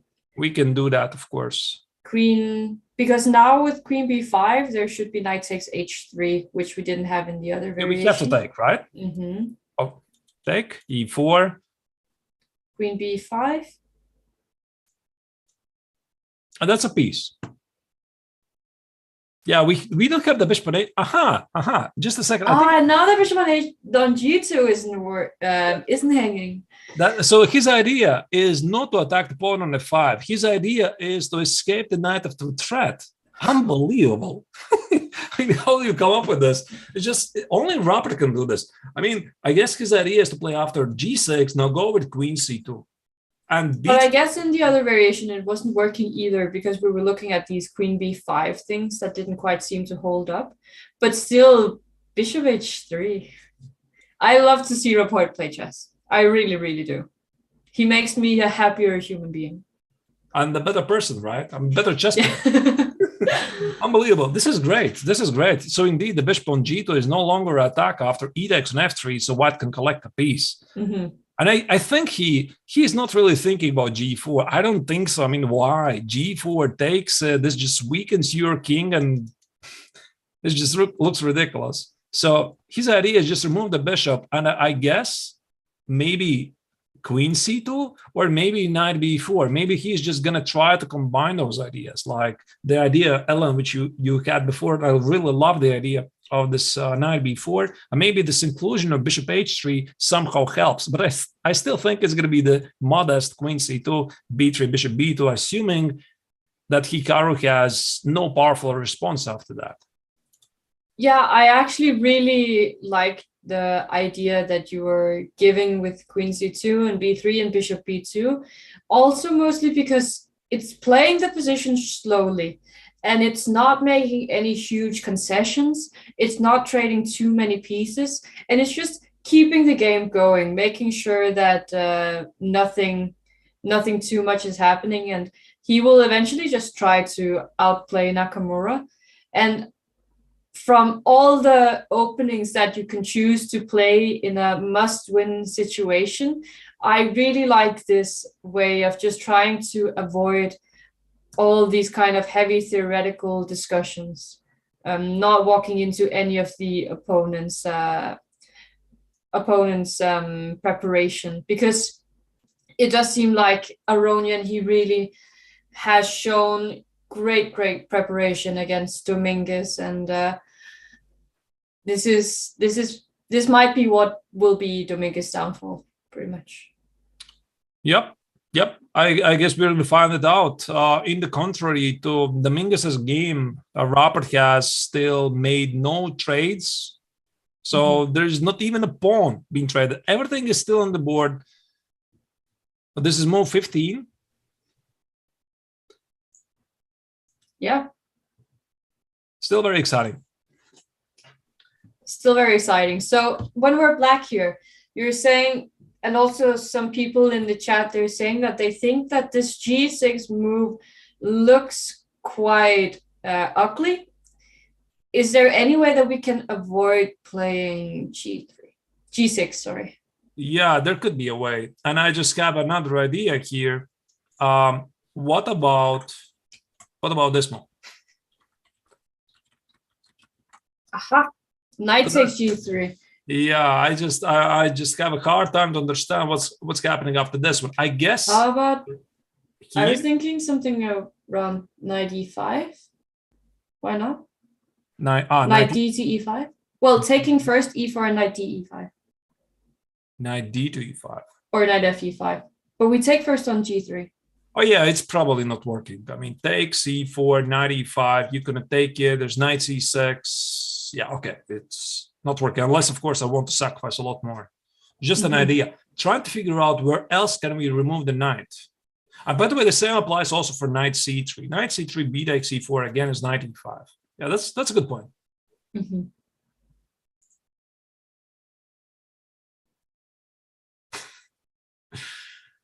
Yeah. All right. So Hikaru is not responding immediately with g6, which makes sense. Maybe he's looking for something more direct. The question is what? Not f4. f4. And not rook b8. Now I've just said. And not king h8 as well. There's something he's looking for. How for about alternatives. This might be a little bit insane, so please level with me. Queen d7. I'm walking directly into the pin. I know. I completely realize. But if we don't want to play g6, but maybe we're just keeping this g6 move for another time, because I'm thinking if we can play g6, queen g7, queen h6, we're protecting the knight on c6. So sometimes maybe there will be these knight takes f7 ideas. I don't know. By the way, yeah, the knight on c6 now is defended. And bishop d3 could once again be an idea. So if we just put besides the fact that we have just created the spin, which maybe white has no way to exploit, maybe queen d7 is a very reasonable idea. It looks a little bit, I want to say wobbly, but I know this is not the word that you're supposed to use. Okay, he doesn't play, he starts by taking on d3. That's interesting. So Hikaru has found a way for a forcing continuation. I'm curious what it is really. Maybe it's not just for a forcing continuation. Maybe he was just tired of that knight on d3, comparing the bishop on a6 with it, saying that the bishop on a6 was not doing anything if the knight on d3 ever moved, and now the tension against e5 could be a little bit less, perhaps. Yeah, but I don't think you take on d3 and then play something slow, unless there was something specific hanging on e5. For example, why would you play, let's say, g6? Why would you play, let's say, bishop d3, and after queen d3 play something slow as g6? It just looks strange, and yet he does it. He goes for queen d7, actually. He does it. So I guess there might have been some concrete problems with starting with queen d7, and he just didn't want any of the knight e5 stuff happening. And just saying that maybe there was some knight b4, I don't know, and he just didn't like the view of the bishop on a6. By the way, yeah, maybe you're right. Take it, and or maybe even don't take it. This knight e4 idea. Now that you mentioned this could be interesting. Mm-hmm. Or if I take on e5, maybe I start with knight f4 and put the other knight to d4. So if I play, let's say, knight e4 here, and now things can get. I was wondering a little bit about how if we go with rook a d8 instead of c6. Yeah, or maybe rook just trying to include all the pieces, and then if knight d4, c5. Oh, sorry, f5 is hanging, so we go g6 first, and then we have ideas of playing c5 and then rerouting the bishop to b7 and sometimes playing b4. But there could be some room for some ideas like this. It looks ridiculous. Knight g5. It looks ridiculous, to be honest. But knight g5. Knight g5. Oh. And then c5 after bishop g2. You're just destroying my beautiful ideas here. I wanted to show this idea of e4, the spin, but now I really realize it's not much. Okay, maybe whatever was the reason, Hikaru decided, okay, this knight on d3 needs to go, because constantly he's spending time to figure out all these tricks. And maybe this is also practical, because it removes the possibility for white to be very flexible with his structure. Maybe white wanted to play at some moment something like d takes on e5, knight f4. So what you trade, you can't blunder, right? Bishop d3, queen d7, black is still very solid. And once again, Hikaru just needs a draw. So that could be just a good practical decision. There is also a suggestion about playing g5. What g5? Where g5? You mean here? I don't know when g5. There's no g5. Isn't there any g5 ever? After queen d7, white makes a move. Maybe now there's a g5 if white does nothing. Yeah. If white does something super slow, like b3, then there could be g5. But then again, Ellen, do you imagine yourself Hikaru playing something so aggressive? Well, we did talk about this thing where when you're playing a game where you only need a draw, these things, they happen often. Sometimes it's to win a tournament, to win a rating prize, to get a norm, to keep on going in a knockout tournament, and you need a draw. We talked about this, that if you play for a draw, oftentimes you can get in huge trouble because you're playing too solidly, and you keep on trying to trade pieces, but maybe you're not trading the right pieces, or your state of mind is just wrong. This g5 is not really saying, I'm playing for a draw here. If you were looking at the game and you thought, and you had to find out, was this a game where they had to win or they had to draw, it would be impossible to know. I mean, I don't think there's anything really wrong with this move, at least right away, but it looks a bit unnecessary, a bit risky, because it's weakening the king. Maybe, maybe. I think that Hikaru is going to see, look at the move like G5. Okay, there's a move G5, and then he's going to play something else. Like something very subtle, like Rook D8, G6. There's no need to go for some funny ideas. Yeah. Maybe I'm wrong. I guess we're going to see. No, I think you're right. I just think that it's a funny idea, at least. Oh, it's an interesting idea. Yeah. G5, G4, fix the knight on E4, so that there's no F3. For example, let's say B3, G5, bishop here, G4 here, and just keep the knight on E4 forever. I mean, I like the idea, but then again, you cannot really deny that the king is weak, and there might be some counterplay, exactly what Rapport is looking for. Yeah. So that's why I think it makes a bit more sense, given the match strategy, just play something very solid like Rook D8 and G6.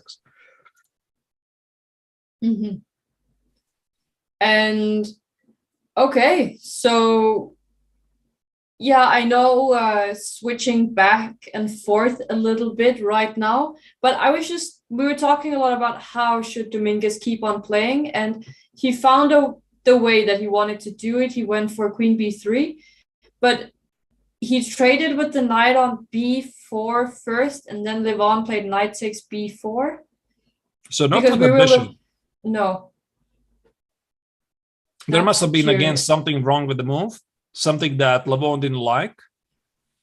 Or maybe he was just playing so fast that he didn't realize. He has still 1 hour and 27 minutes on the clock. I mean, somebody has to tell Levon that you can spend that time. It's just unbelievable what he's doing. Maybe he wants to go home and eat ice cream. You never know. Very fast, and this has very interesting influence on his opponent as well, because if your opponent plays so fast and so good and he's just full with this confidence, it's very difficult to play against such a player. Yeah. Also for Dominguez. 1 hour and 27 minutes. Unbelievable. It's a lot of time. Yeah. All right. What do we do here? Queen B3 might not be necessary, and yet it's played. That was his idea. So I guess he didn't like that after bishop B4 takes Queen B3, there is no Queen D5. Although there is Queen A2. Why this is a problem? I'm not sure. So many pieces. Not sure. I mean, looks very logical, but okay, whatever. But he took with a knight. Because after Queen B3, he has accessed Queen B5, and White is not in time to target the knight on And why B4. Is it that he couldn't go Queen A2? Because the Queen on D5 feels better, I guess.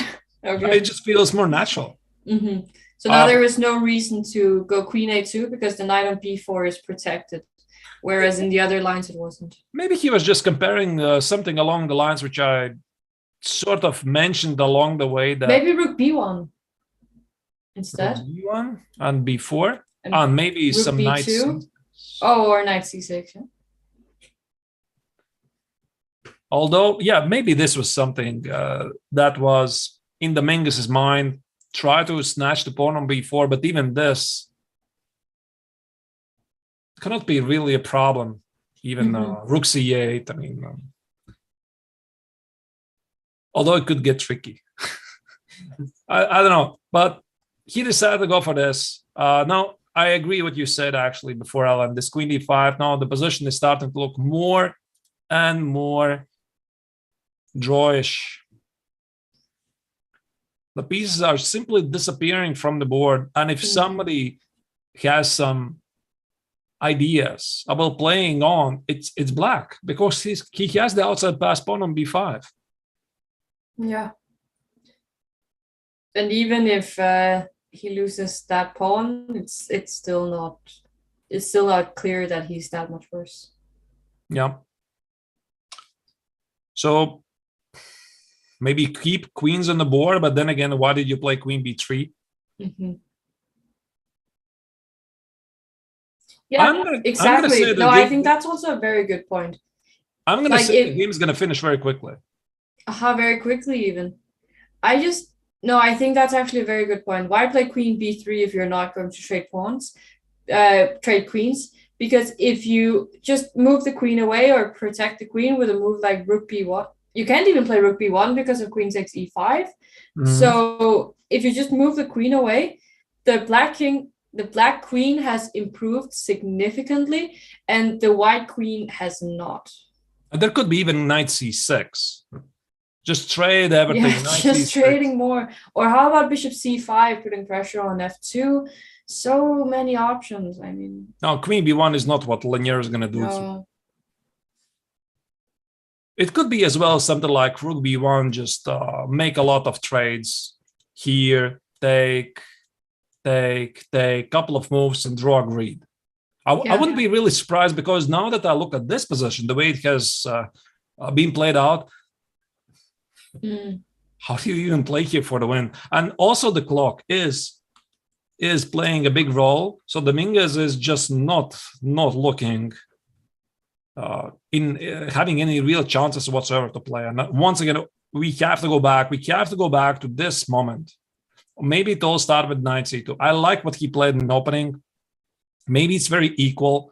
Maybe black managed to equalize the game, so be it. But there's still a lot of pieces. So there's still some weaknesses here on e6 and e5. So knight c2, b5, and this forces a lot of trades. That was not great. No. And I'm just, I'm completely thrown back by Aronian still having 1 hour 20 on his clock. It's move 21. In move 21, I usually have 5 minutes left. And and I'm sitting there and I'm thinking, oh my goodness, I am in trouble for the next 20 moves. But I mean, 1 hour 20. Imagine if I was that well prepared every single time I played a chess game, that I could play and finish with more than 1 hour in my clock. But it's not even preparation. Okay, I mean, preparation, how far was it? Here? Well, I think maybe knight c2, b5, and his preparation stops. Yeah, but I mean, it's the decision making. How Levon just makes these decisions very quickly. Very quickly. It's like Vichy Anand, his prime years, right? Or Jan Nepomniachtchi also, who is also super fast, but he just sees very quickly, calculates, what to calculate you. Let's just move on. Yeah. He makes these decisions very quickly. Okay, this was a very forced line. Not much to calculate. Queen d5 is what he wanted. He spent some minutes for knight b4, bishop b4. Very impressive. Yeah, very impressive indeed. And by the way, he has in the tournament so far 5.5 out of 7, right? If I'm correct. Oh, he scored that many points. Yeah, he was in the group. He won the group 4.5 out of 6, 4 out of 5. Draw with white, with pretty much no fight against Dubov. And all the other games, I think he played, the draw was with black, pretty confident. And then he won in the great style yesterday against Dominguez. So he stands 5.5 out of 7. It's just like a standard open tournament, right? He's just crushing the best players in the world. Yeah. Unbelievable form. It's also kind of funny because I'm just looking at his results and it was win, draw, win, draw, win, draw, win. And now if this game is a draw, he just keeps on going, just win every second game. And he is shooting up on the rating list. He's on 2786 at this moment. That would be quite something if he would be able, not only, since he changed the federation from Armenia to United States, not so long ago, it would be quite something that he would shoot back to 2800 and qualify for the candidates. I would love to see that. I think he definitely deserves to play in the candidates tournament. A candidates tournament without Levon, it's just not the same, really. I mean, all the respect, of course, for Dominguez and his fans, but I mean, what Aronian showing this tournament, I want to see him in the candidates. Yeah, but there is a famous quote by none other than GM Nils Grandelius, and he once said, "When you feel well, you play well." And with this change of federation and Levon clearly playing very well in this tournament, it can also be a case of him just being in a much better place than he, for example, was 1 year ago when, of course, he was, I think it was 1 year ago at least, when it could be a little bit more, not too sure. Terrible accident that we probably shouldn't speak about too much, but it could be him just being in a more stable place of mind. He could be more at peace with himself and some of the stuff that's happened, and he could be feeling better at this point in time, showing in his play. Yeah, I'm also very happy to see that he has recovered. Probably one of the toughest parts of his life, and still performing the highest level chess. So I don't know if I'm supposed to be biased slightly. I don't know, unbiased, but I'm happy for his performance. Yeah. All right, let's go back once again to the game of Rapport. Is there something happening? There's nothing happening, right? Queen d7, no moves.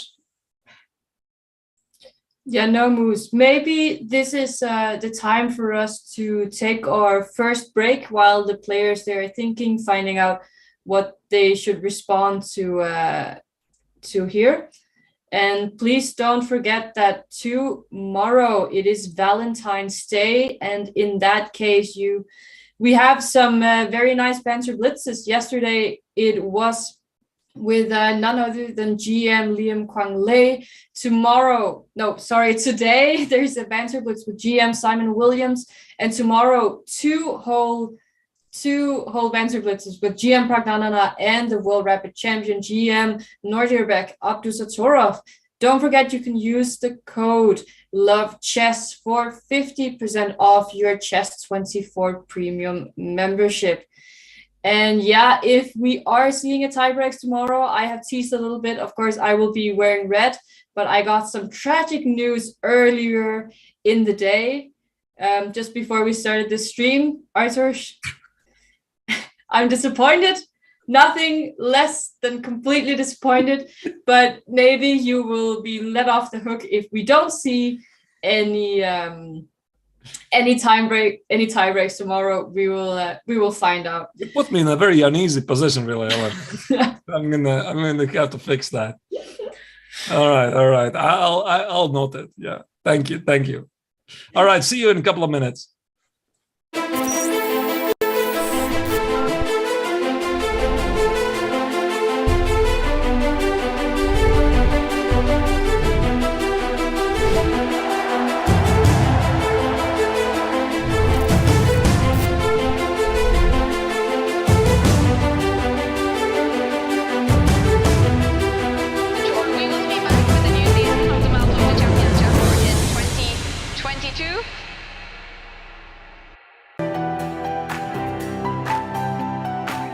Okay, so let's send a challenge.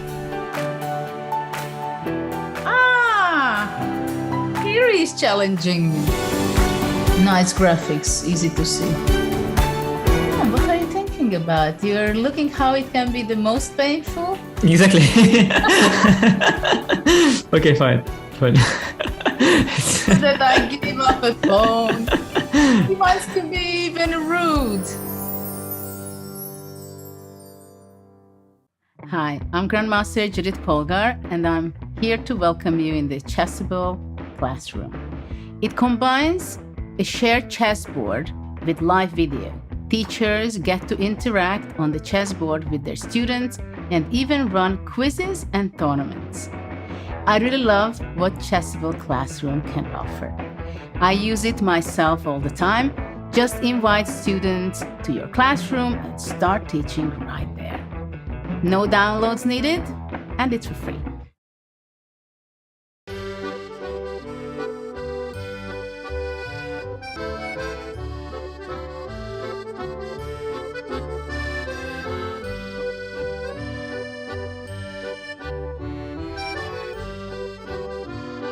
When I saw her for the first time, it was love at first sight. I love how rich and complex she is, how sharp and principled her first steps, how graceful her movement.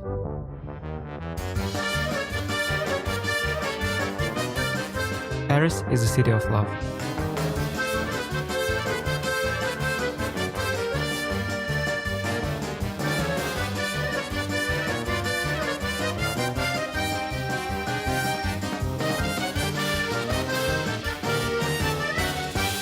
I've come to find my love for the French defense.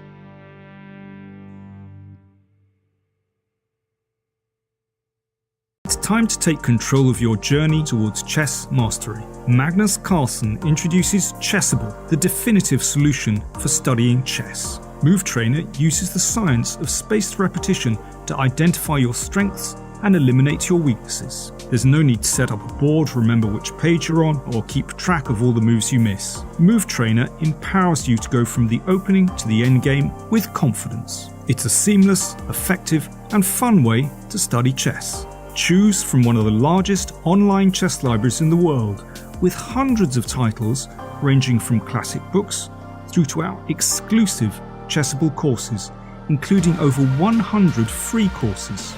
Get expert insights from International Master John Bartholomew, Grandmaster Sam Shankland, International Master Christoph Silecki, Grandmaster Simon Williams, World Champion Magnus Carlsen, and hundreds of other instructors. Get started now and join our growing community of over 100,000 chess enthusiasts at chessable.com. Chessable, take control of your journey towards chess mastery. I'm ahead of the game.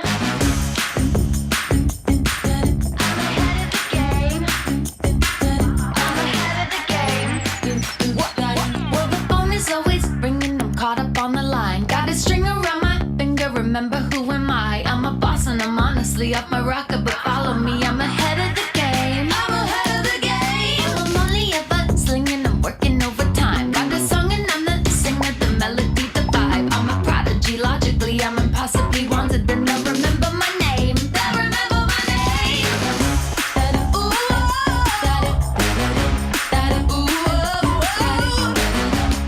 well, I'm ahead now. I'm ahead of the game. I'm ahead of the game. Ooh,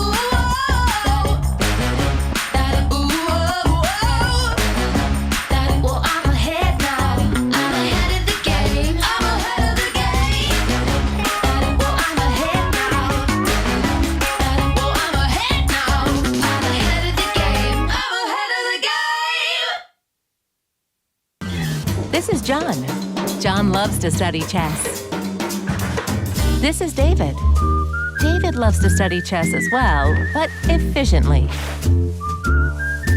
John spends more time setting up the board and figuring out what's on the page of his book than he gets to study. David likes to take it easy and use his time wisely.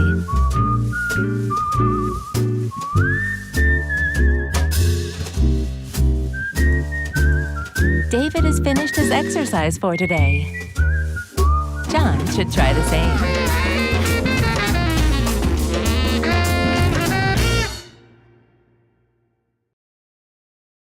Welcome everybody. My name is Jan Pomnishi, former world chess champion. Are starting a new course here for Chessable. A very special Chessable course. Master your chess with Judith Polgar. You know what? I learned a lot.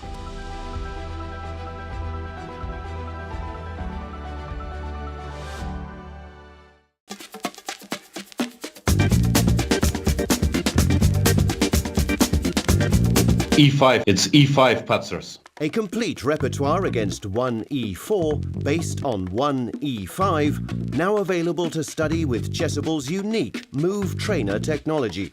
The backbone is the Marshall Gambit against the Spanish, with 3 Knight F6 against the Italian. Jan Gustafsson has revisited all these lines he has played for 20 years and worked on as a second for Peter Lecko and Magnus Carlsen, amongst others, with the help of the most powerful engines out there, Leela 0 and Stockfish 10. This has led to many new discoveries and a repertoire ready to master on Chessable that can serve the student for a long chess career. Maybe E4 doesn't exist after all. E5. It's E. And we are back with the live commentary from the FIDE Grand Prix in Berlin. The first stage, the first of the 3 tournaments, has reached the semifinal stage. This is game 2 of the semifinals. As you already know, yesterday Levon Aronian beat Lenier Dominguez, and he is about to make a draw and thus being very close to qualify for the finals. And in the second game, Rapport is still fighting against Hikaru Nakamura, and the long game is ahead. Well, hopefully a long game. Yesterday, Hikaru and Rapport, they really made us work for it. And, you know, we love to see it. We love to see this fighting chess. Rapport showing time and again that he is incredibly resourceful to just keep the game continuing. But here, unfortunately, not many resources left for Dominguez, who will probably have a difficult time to keep this game going more than, I don't know, 15 minutes, I'd say. Yeah. So more pieces disappeared from the board. By the way, this is exactly what I predicted. Because it's somebody who can play it further with the outside pass pawn on b5. It's only black. So this is pretty much while playing rook beyond. This is like, okay, listen, I know this is a draw, right? So let me just trade on most of the pieces here. Queen b4, queen e2, one more precise move from Dominguez. So maybe we could see something like, difficult to tell, let's say f3, queen takes on d3, queen b5, take it, and what is it, move 27, make a couple of moves until move 30, because the regulations state that you need to make 30 moves in order to make a draw and then just shake hands. Yeah. Because I don't think that white can even play something else, like queen b2, because after queen b2, he is even slightly risking in this rook endgame, because black has this outside pass pawn, so I think white needs to trade the pawn on b5 as quickly as possible, and queen e2 is forcing his matters. Yeah. How about queen b4? Queen what? b4? Queen e4. Yeah. Sorry. Well, queen e4, there's queen f2. Yeah, queen f2. I was thinking about queen d4. It's just my b and d's got messed up. I don't know if there's some b4 or e5 or. There could be also queen c2. You cannot take it. There's background issues, and black still keeps his outside pass pawn. No, I think Dominguez is not looking for a fight anymore because all of the pieces are gone. That's my opinion. It's not like he's going to start to fight for the win in this position. No, he knows it. That there is not much left. I'm just trying to pick up the. Well, I was trying to see if I could get a facial expression and see if Aronian was even at the board, but I can't see that right now. Yeah, I think, as you said, this will be a draw very, very quickly. Though I can say I got some more tea, because this game might be a draw very quickly, but one game that isn't going to be a draw very quickly is for sure the game between Rapport and Nakamura. They have really gotten themselves into a strategically exciting position. I really feel they are showing some interesting chess today. This pawn structure, to me, it looks very unique. I haven't seen many that represents this in many ways. But Rapport is taking a huge thing here. He is up, well, and just as I say that, he has made his move, rook d1. He took an almost 28-minute thing to play rook d1. He wants to put pressure on d5, but you know that when a 27-50 player takes a 27-minute thing, he has calculated a lot of stuff. Yeah. So let's try to figure out just a little bit of what he might have calculated. Maybe he also spent all that time because he was simply not really happy that he cannot easily make this plan of b3, bishop b2 work. And even, let's assume, even if that happens, does it guarantee any success? So I think Hikaru has found a very nice setup from black, this early bishop a6, bishop takes on d3. And his position is very simple to play. There's moves like g6 incoming next. So Rapport is looking for ways to open the position somehow. First, he needs to deal with this bishop on c1. Let's say b3, bishop b2, and try to play at some moment c4 because he has the two bishop advantage. But it doesn't really feel, Ellen, right? This bishop on c1, it's just so sad. It's been standing there forever. Ever since Rapport played e3, which is a very deep move in order to play knight e3 next, and maybe Richard is already slightly regretting it. I don't know. So rook d1, rook d8 is played on the board. And what next? Yeah, he's lost a few tempi because in the opening he went d3, d4. Of course, there were reasons to do this, and now he went with the rook from e1 to d1. I guess that in the 27 minutes, he was also trying to figure out how he could keep on playing, how he could continue the pressure. But I would expect that he makes a move rather quickly in this position, because taking 27 minutes to play rook d1 and then the opponent just blitzes out rook a to d8 in 33 seconds. It's the most obvious move, so you need to have a move prepared here. Maybe Richard's idea is to push c4. I mean, why would you play rook d1? Maybe his idea is to protect the pawn on d4 and push c4. But then again, you have this bishop on c1. Let's just try to calculate this. Let's say c4. There's a lot of stuff hanging in the center. Let's say e takes d4. Yeah, but this opens my bishop once again. Yeah, but now you have that isolated pawn on d4. I don't mind. You don't mind? Okay. No, at least I'm getting some game here. Knight e7? Knight e7, and yeah, we can play this.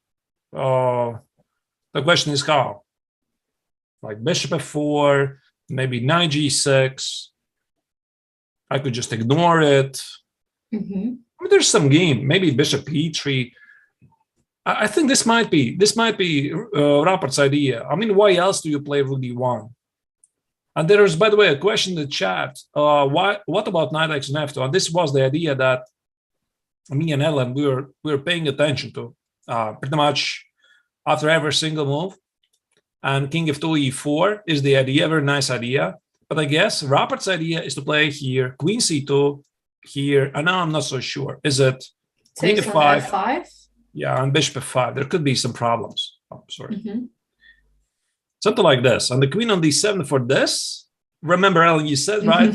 Position the queen on that pin, you know, it could backfire. Maybe this is exactly the moment when it backfires for black. So I think Hikaru is not going to play this knight x and f2 anymore unless he plays g6. To protect the pawn on f5. Yeah. So c4. I would expect this move either c4 or b3, but I don't like how much time Rapport is spending here. This is way too much because it's move 16. He needs to be playing a bit faster. So let's again try this. c4. You want to take on b4. Okay, what about? Well, I don't want to take on c4, I guess. No? No. I think so, because d4, queen c4 is with a check. And now, now I guess that... there could be, by the way, some feels a like bit this. more easy for... Check out this one. d5? Knight... Oh, no, not knight d6, sorry. Okay. Yeah, takes d7, takes back. Where do you go with the knight and take on d5? This is what I saw. I mean, not a big deal, I guess. But you still get the knight on e4. Even knight b7, knight e4, knight e4. It just looks so equalish, really. But I'm trying to figure out how do I create some chances here. Okay, maybe he doesn't have to do this. Maybe he can play something slowly like b3.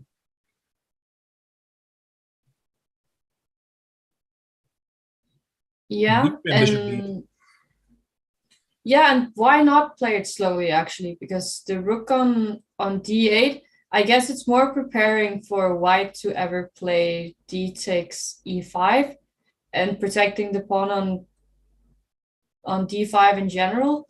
So why not try to just get the bishop out? Probably g6. Bishop b2. And once again, knight f2. Ah, now you want to go for it, okay? Yeah, because I think this knight f2 might be threatening at some point. So you might not even have time for this. Mm-hmm. So let's say queen c2 seems to be necessary move against this knight x and f2 threat. Wait, I had an idea. Yeah? I'm not sure. It could be very weird. Bishop b2 instead. Like g6, bishop b2, knight takes f2, king takes f2, e4, knight e5. And if you take on e5, I want to go queen a6. Is this too much? With what idea? Well, okay, that knight can go to d3. Yeah, or g4. I mean, I was hoping that you'd take with the bishop, honestly. Because then queen a6, you move the bishop back. I can probably not even take on a7. Okay. Even knight e3. Yeah.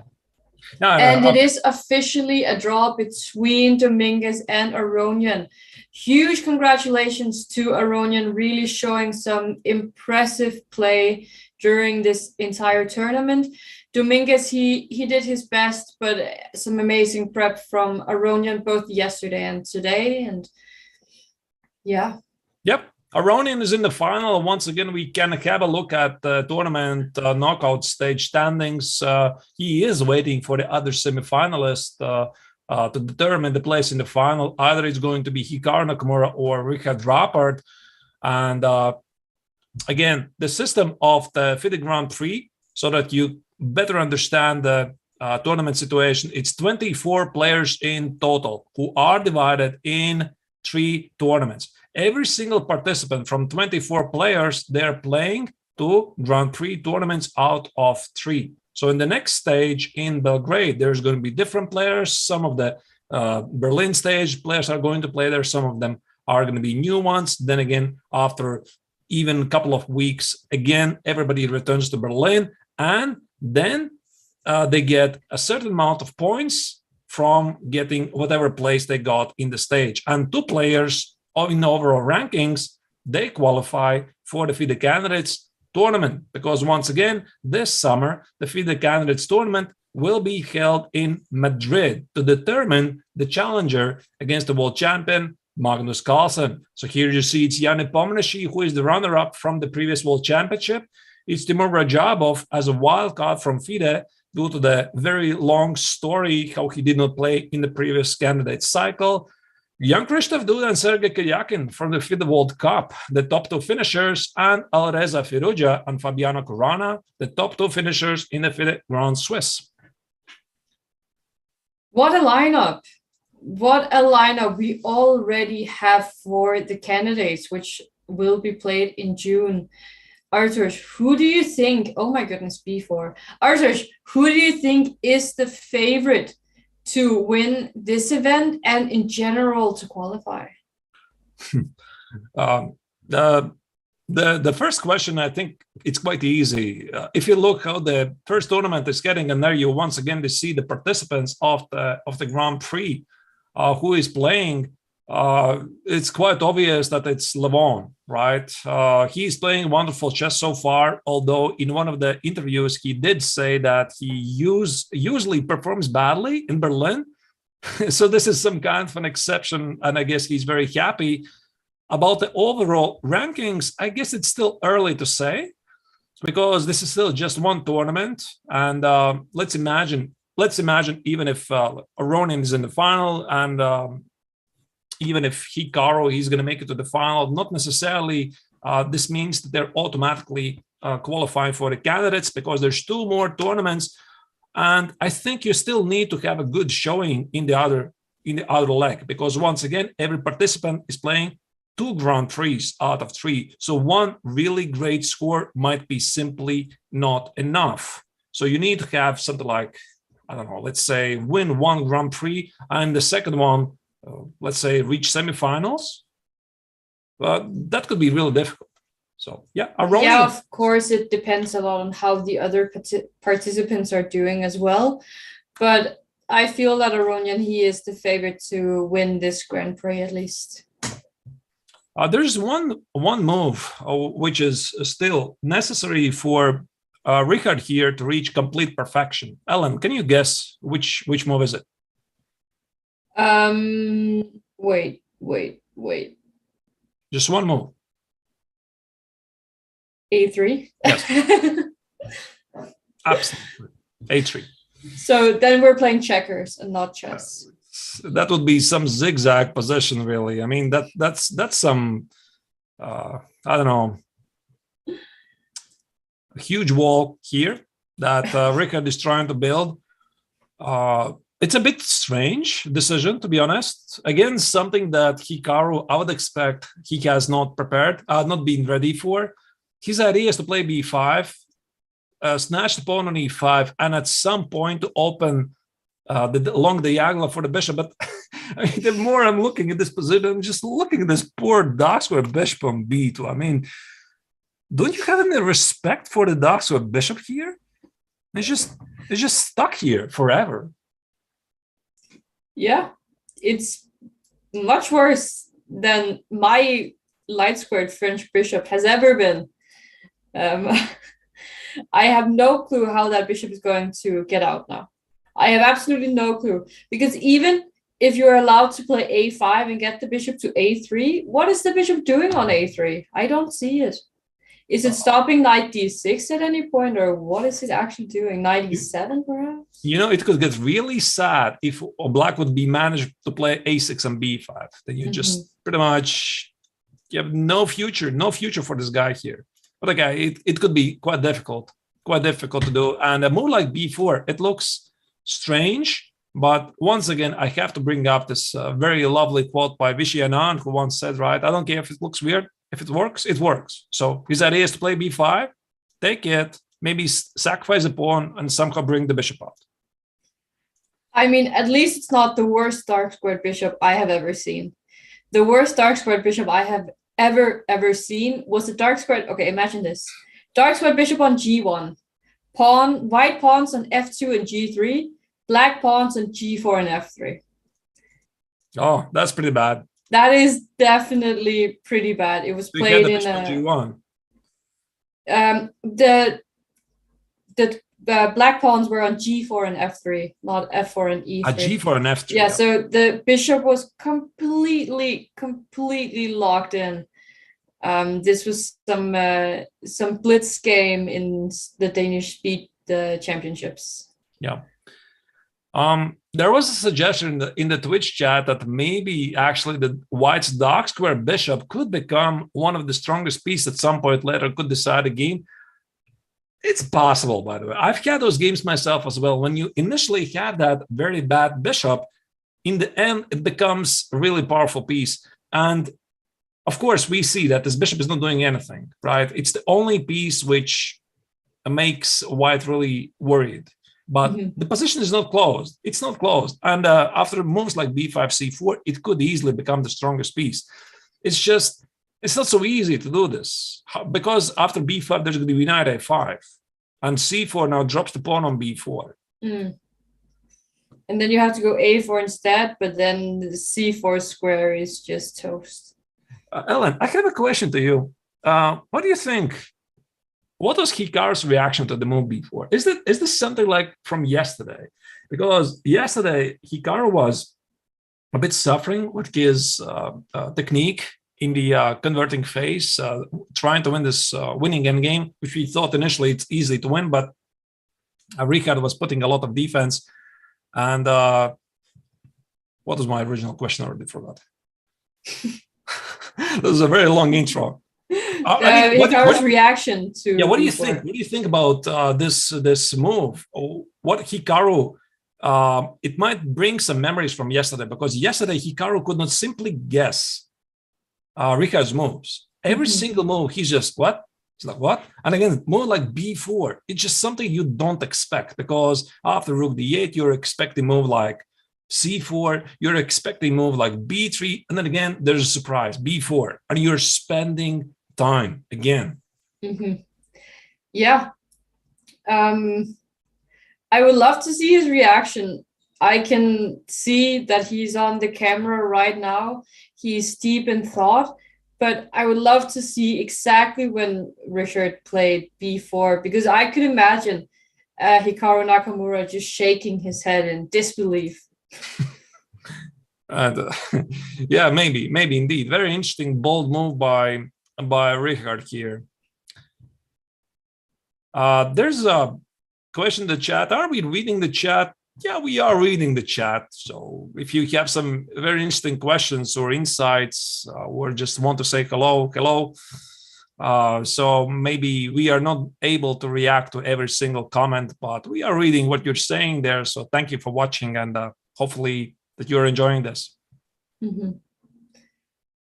But what we're also seeing, it's kind of a reverse Stonewall from the white side now, right?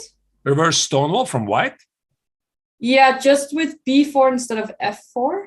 No, it's more like Chinese Great Wall, no? But isn't that also made out of stone? Yeah, maybe. And yeah, indeed, if this is a draw, it will be Nakamura against Aronian in the finals. Rapport will, of course, try to have his say in this. They're only on move 17, though, so I feel like we can get into a real time scramble there. And, you know, I don't want time to be the deciding factor of the game, but I still love a good time scramble. I think it's so much fun to watch. These are, of course, very strong players in blitz, both of these. But I'm still just, while I'm saying all these words to fill time, you know, what is this b4? I'm really trying to wrap my head around it, and I'm trying to drag out time to find a plan for white and to find out why he played b4. And I just have no clue. Does he want to go a4, a5? Now you know how Hikaru feels. This is exactly how he feels right now. Because there's just no guessing what Rapport is playing with this move. Does he even want to play b5? Maybe he wants to play a3 and bishop b2 and c4. Maybe this is his idea. So this is like a slight deja vu from yesterday when Rapport was making this endgame, those moves that always unexpected. And this can have this psychological effect on your confidence, because you're just not seeing the moves. Because once again, how did these players at the highest level they play? They're expecting something. They're expecting the moves, because usually it's like, once again, putting together a puzzle with white and black pieces, and they try to make a picture. So imagine yourself, you're just making the picture from your puzzles, but your opponent just keeps giving you the ones which you don't expect. You can't figure out what to do with those pieces. It can be really not very comfortable. Yeah, indeed. But what happens here if black goes knight takes g3? Knight takes on g3, but this we already sort of saw from a different setup. Takes, e4, queen c2. Ah, okay, and the f5 again, pawn is still hanging. Okay, yeah, I just needed to be reminded. So yes. How about g6 to threaten knight takes g3? I think g6 makes perfect sense. G6, protect the pawn. There's, by the way, I see a suggestion in the chat, maybe a5. Oh, what can I say? Yeah, maybe a5. This is a possibility, but Rapport could respond a5, a b5. He could also play a3. And then what, right? Because there still might be idea of bishop b2 and c4. Because after a takes, there's going to be c takes. And this bishop on b2 now suddenly is a pretty good piece. Not very obvious. So I think something like g6 makes perfect sense. Yeah, I got a little bit excited. I just got a little bit excited because we were showing g6. And then I was thinking, if the pawn on c7 goes to c6, it's like an extended bathtub. Yeah. So I was really, really excited for for some time. And there is a donation I see in the YouTube chat. I don't quite know the currency. With the quick question, is there any reason why you can't show the cameras? And it's because we do not have the rights for the cameras for this event. It is the World Chess. It is World Chess who are the only people with the rights for the cameras. But you know, we have had a lot of cameras in the past time. So yeah, simply just don't have the rights. But don't wait, because in a week or so, the Challengers Chess Tour, the Meltwater Champions, thank you. Champions Chess Tour will be starting, and there, of course, we have all the footage, all the cameras from the best players in the world, including the world champion Magnus Carlsen, pardon my English. And please, we are looking so much forward to that, and we hope that you will be following. There's going to be many great players playing in that tournament. Yep. And commentators as well. All right. Yeah. After b4, many moves, and you see that Hikaru, he is not playing quickly. He's taking his time. Again, what is it? Something like already 10 minutes, maybe 15 minutes. This is heading for, I want to stir up things, drama. There's drama. There's bound to be a drama. I mean, because they're move 17, there's still so many pieces. There's still so many things to calculate. It's just, it takes a bit too slow, right?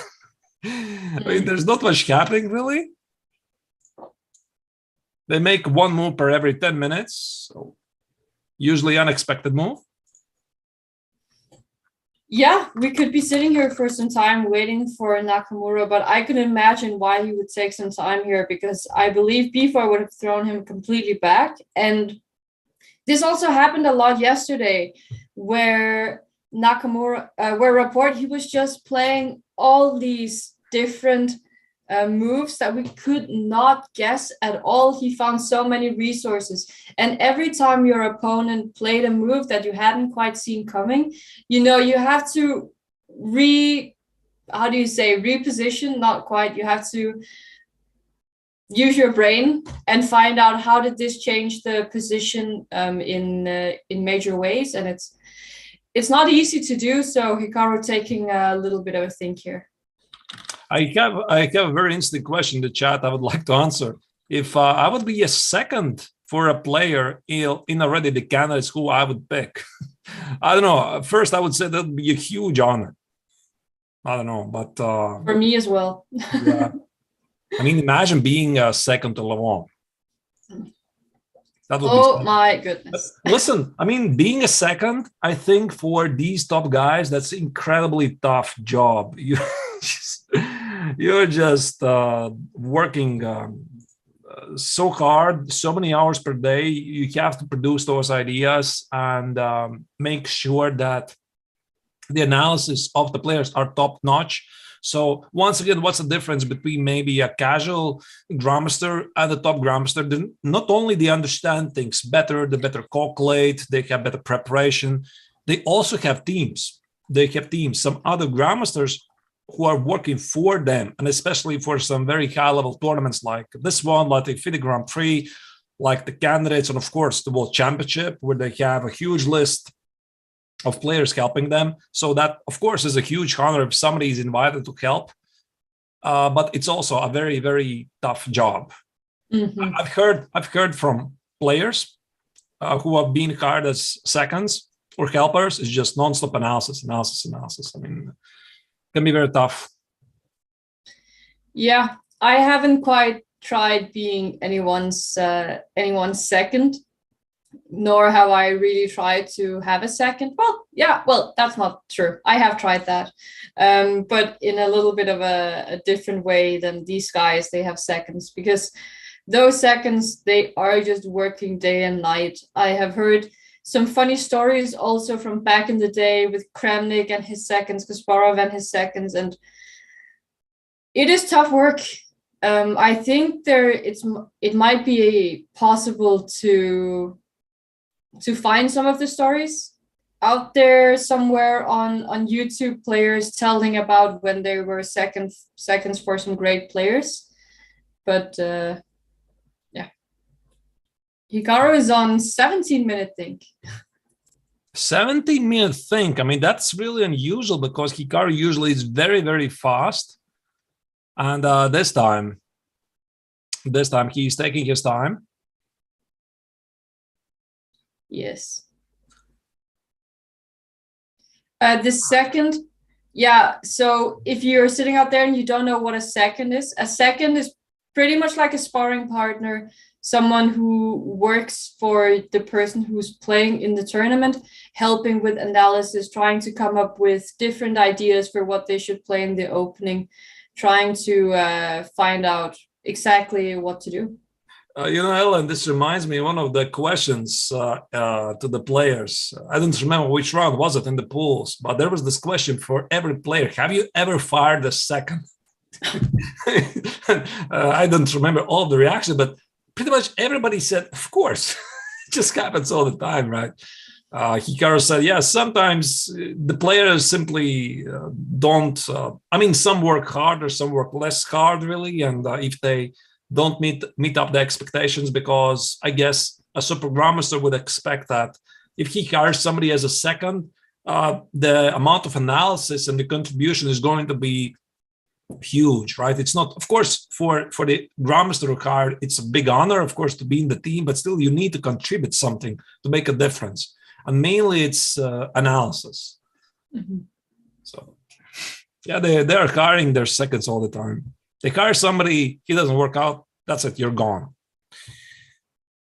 But I would expect that usually there are strong players themselves, let's say about 2,650 with great analytical skills, maybe even 20, not even, but probably 2,700 with a lot of analysis and a lot analytical mind who can help. Yeah, and there's also this funny thing said by Dubov that no one can handle him for more than 2 years. And I thought that was also a funny thing to say. It was either very honest or part of a joke. I mean, that's the thing. You cannot really understand when Dubov is yeah, you never know with Dubov. He's such a troller sometimes. And he just says honestly, and that's why people like him. But if we turn the question a little bit around, okay, so this was the question: if you had to work as a second for anyone in the top, how about if they had to be your second? Then who would you choose?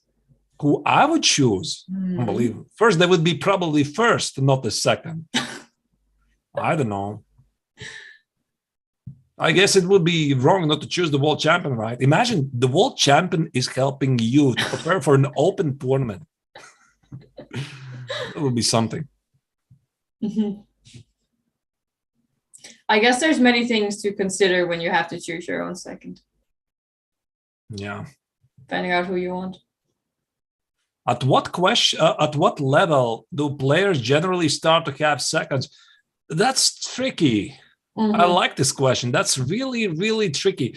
I think every single player at the top, they started it themselves because you need to prove yourself. You're working yourself. Maybe sometimes people gather together. I know this is quite a popular idea that they share analysis. They have something like a group of maybe the same nationality. Maybe Armenians are together. They're like making camps and analysis training, sharing, and etc. But normally, you are rising to the top alone. You don't have any help.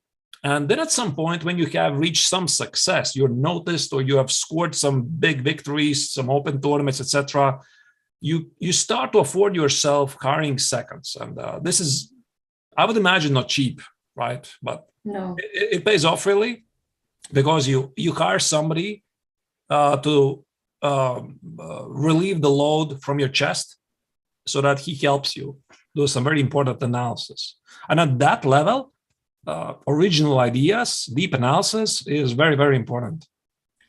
Yeah, and I would say it actually also depends a little bit on your age, because some of the I don't know if I like some of the prodigies are very, very strong young players.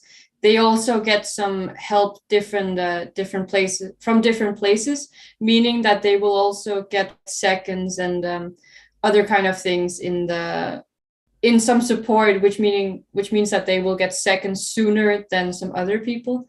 But yeah, as you also said, it can sometimes just be friends that are helping you. And then at some point you reach a level or you gain a certain income where you say, okay, now I have to get a second. But I know many people who also they have these groups that they are working in where they're helping each other with when they're friends. But we do see Queen e6 on the board. People are saying this was the best move. Hikaru is a beast. And why is this move the best move? Why are the chat saying this?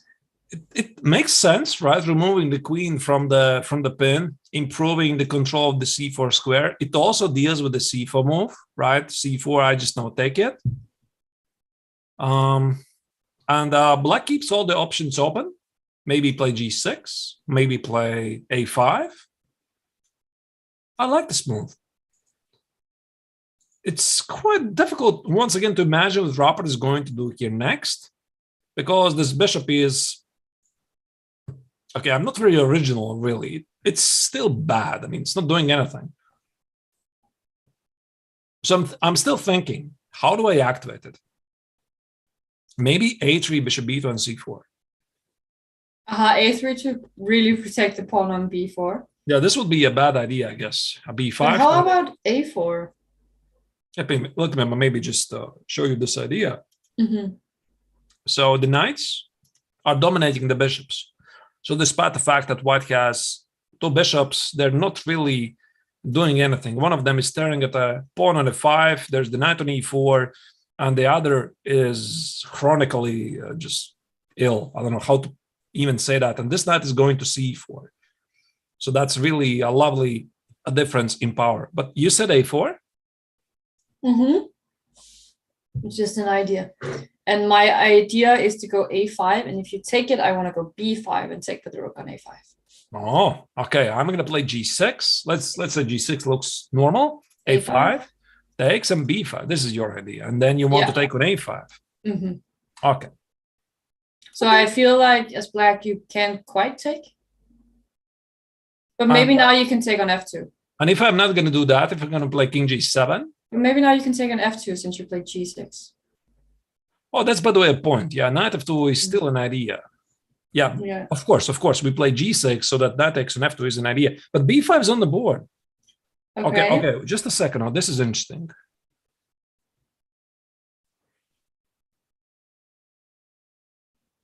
Aha! His idea is to take... Okay. This is his idea, no? And if bishop takes? Well, my bishop gets in the game. Either e takes or c takes. I guess e takes. And knight c4. Knight c4 and... At least this is a complex position. And yeah, it's something. I think you're right, because d takes e5 is on the board. Yeah. I don't think Rapport is going to take on e5. This is what you don't do at home. These knights are going to make really powerful. But by the way, after knight e4, I'm not 100% sure if Hikaru really has to take on d4. Probably he has, but there could be also something else. Knight d4 is on the board? No.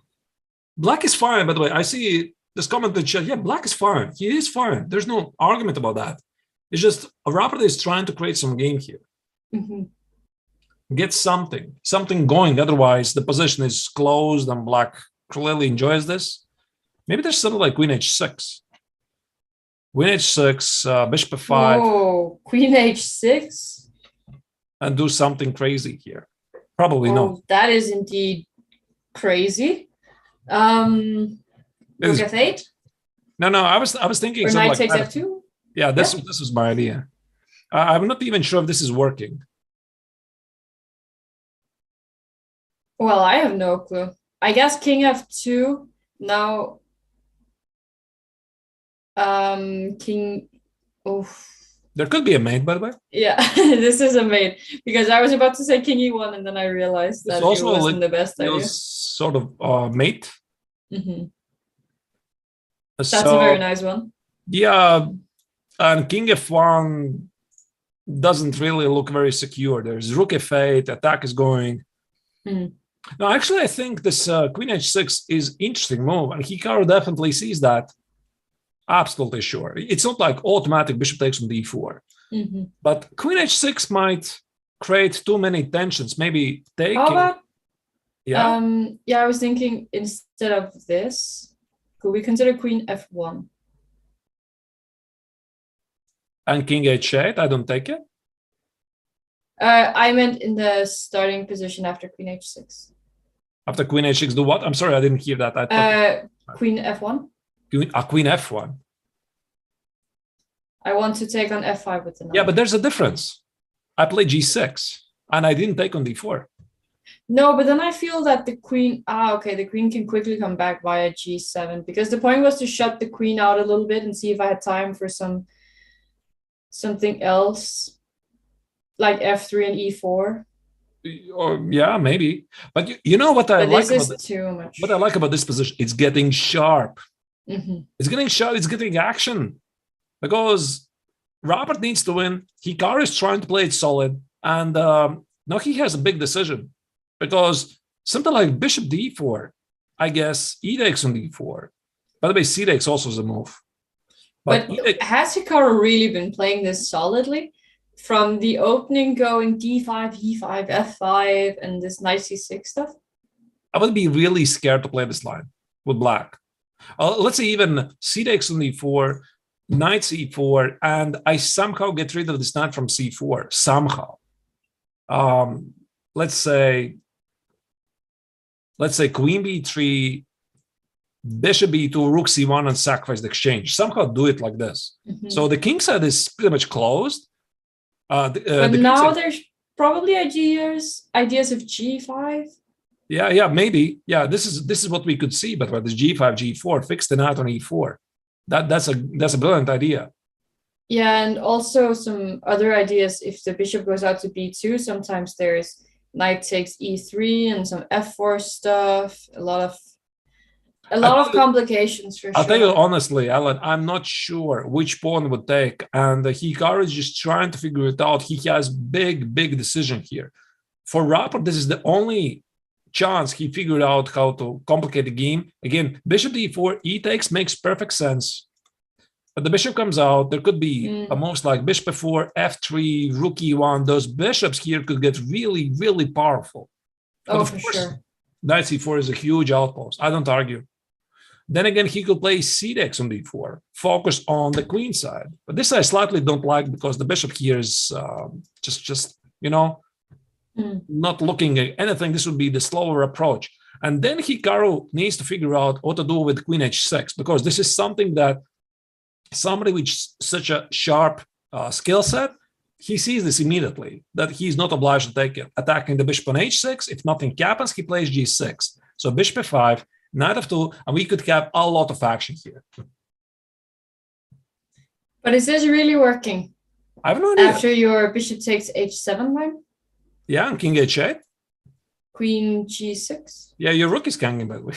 Oh, the rook is hanging. Yeah, that's the point. Wait, then this probably isn't working for a white. That's kind of the point. Okay, that makes complete sense. So take it, queen h2. This looks on f3 like a mate. This looks like a mate. This is the only.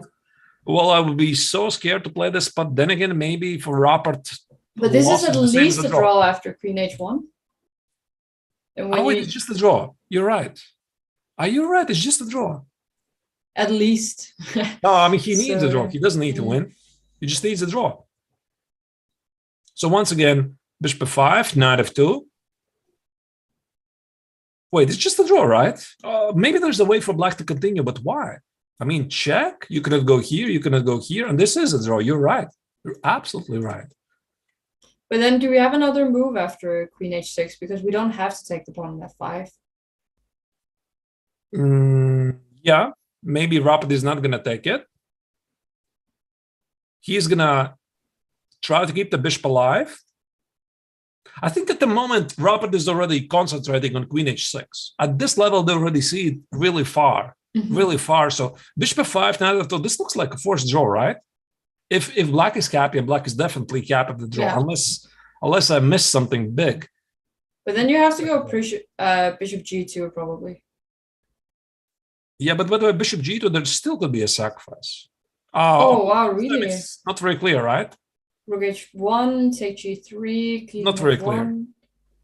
clear. Not very clear. So probably Nakamura doesn't want this. Yeah, bishop g2 could be definitely something to be considered. Knight c4 always is going to be some knight c6 idea. So you also have a weakness here. Now knight takes on f5 is a threat, and f3, e4 is a threat. So this is what I think Hikaru is thinking here, that he sees that a bishop f5, knight f2 is a draw, and Rapport already sees that as well. So I guess they're already thinking further. So after queen h6, probably the most logical response is bishop g2 because there's going to be g6. So Hikaru's just trying to figure it out. How do I play here? Do I move this? Do I go here? For example, queen f6. And how does it feel?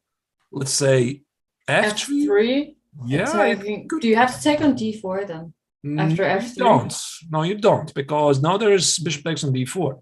But you can also take with the knight on f5, bishop takes c3. No. What? I was thinking of taking on f5 with the knight.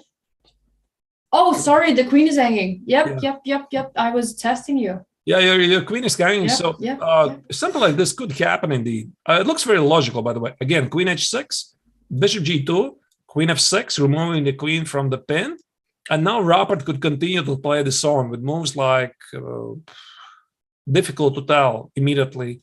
How about bishop a3? Going to b4. Knight c4, and their fork ideas on b2. Oh, because I wanted to finally get that bishop out. That is understandable. That is completely understandable. But maybe start with something like queen c2. Knight c4. But now knight c6, you always have to look out for. Now, well, at least you have to calculate it. Yeah, and imagine yourself, Hikaru is trying to calculate this as far as possible, this position. I mean, he tries to give the proper evaluation. So he evaluates this position. How does it compare? So probably bishop g2, probably queen f6, and do I like this? And then he's looking at the position with bishop takes on d4. And after c takes on d4, again, he's trying to calculate a couple of moves further and give the evaluation. How does it feel? How does it feel for you? And let's say after e takes on d4, again, it looks a bit risky. The bishop is out. There's knight c4. Again, he's trying to give evaluation. How does it feel? And in the end, you're just, if you are really trained, and of course Hikaru is trained to do that, one of the best players. So he is comparing these lines together. So we have this one with queen h6. Okay, we have bishop takes on d4, a bit risky, and we have, essentially these two choices. So I'm thinking Hikaru is going to play queen h6, and then after bishop g2, I don't know, maybe g6, maybe queen f6. I would say queen f6. So I would say he's going to go here.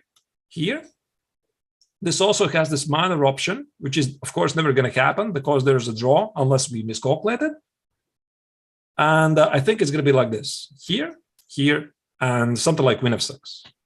Yeah, and the point of starting with queen h6 in the first move is that now the bishop is a little bit worse placed on g2 because it isn't looking at the f5 pawn. But did we figure out how we should play as white here? Because this f3 knight c5 line...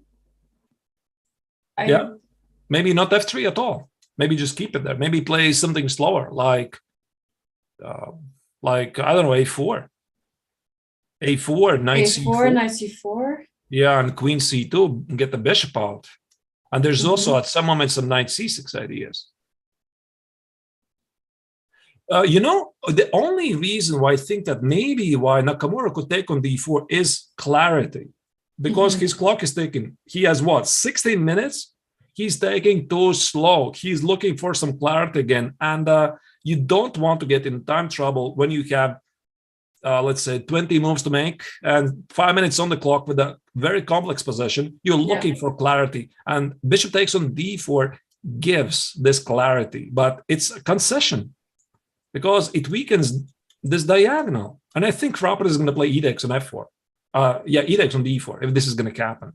Big decision. Just to keep it a little bit more complex. But Naka has been thinking for 11 minutes. We're only on move 20. Nakamura is going to make his 20th move here. This is going to be an insane time scramble. And I really feel like this. Yeah, and also I can feel from Hikaru's side that it's so difficult to understand this position because this is not standard position. And Richard himself, he is a very creative player. He finds these original ideas. You're just not thinking about themselves, about yourself, right? These ideas. And that's why it's so difficult to play against him. Just this b4 move. There was no way that Hikaru had thought about that move. Yeah. I really don't believe. Also don't believe it. No. I saw this move, I was like, oh, okay. Yeah. What an interesting idea. Yep.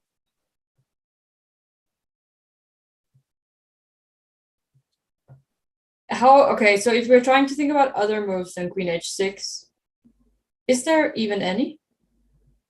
Well, queen... By the way, that's a valid point. Maybe we play also... Okay, queen h6 queen h6 is on the board. Yeah, I expected this. Maybe I think bishop g2 will be blitzed out. Yeah, I think so. But there could be also some queen f7 ideas, by the way. So if takes, there would be g6 sometimes, and then f2 could be hanging. Or taking on f2 immediately. Yeah, let's say bishop f5, bishop d4, right? And bishop e4? This is just... No, bishop e4, d4, and then the bishop on d4 isn't hanging. Yeah, maybe also queen f7 was hanging, and after knight f5, there was some tricks with knight g5. G6, knight h6 is a problem. Yeah, g6 is knight h6, yeah. But also this is not very clear. There's knight c3, there's bishop c3. Yeah, by the way, there's also queen f7, which I didn't even consider. So another move for Hikaru to calculate. So imagine himself calculating. So bishop d4, e takes, c takes, and queen h6, comparison, etc. That's why it was taking so long. Queen h6 is played. Rapport should play it quickly. Yeah, because we found out that bishop takes f5. It's probably just knight takes f2 here. And bishop g2 is on the board. He didn't have many other choices. Queen f6 blitzed out by Nakamura. He didn't even hesitate for a single second, thought writing his move down before making the move. Queen f6 is also on the board. I called it. Yeah, it just feels very natural. So once again, just in case, remove the queen. And I don't know what is going to next. I don't know what is going to happen next. No, I think we have no way of knowing what's going to happen next, because every time we suggest a move, then Rapport, he seems to be playing a completely different move. Could be f3. It could be f3. Yeah, we've looked at moves like f3. We've looked at a4. But this looks very risky, no? So the pawn on e3 is under. Yeah, this definitely looks risky. But then again, you need to calculate this. There could be knight f5, bishop c3 here. This is exactly what Rapport needs, complications. Maybe protect the pawn on g6. So once again, you could have played queen f5, right? This we sort of discussed, queen f5, bishop d4. The queen is under attack. Yeah, now the bishop just goes back and takes. Yeah, you just lose a piece. So queen c2, g6. Maybe there's something here. Something, but I don't see what. How about bishop a3? I just hate this move, knight c4. This knight we can take on c5 because there's all sorts of b takes with c3 and e3 hanging. We can never do this. Yeah, so that's why I don't like this f3, and that's why I said I don't know what the Rapport is going to do here. How about starting with queen c2? Because it seems like you're playing it in a lot of lines anyway. So if we start, that makes perfect sense. Yeah. And now, if you ever take, then there's direct pressure against the pawn on c7. If I do what? If white ever takes and we take back with the c pawn, then we're immediately attacking the pawn on c7. Yeah, but I think You want to probably take with the take the e-pawn anyway. But yeah, maybe c-takes alternative as well. Because, you know, after the c-takes, if something like this ever happens, black does have this very interesting idea of g5, g4, which was mentioned before. After e-takes, it feels a bit more natural to open the position. Something like e-takes, you know, bishop f4, f3, bishop goes here. You have the bishop power finally. Yeah. Yeah, but... And we've been looking to get this bishop out for the entire game.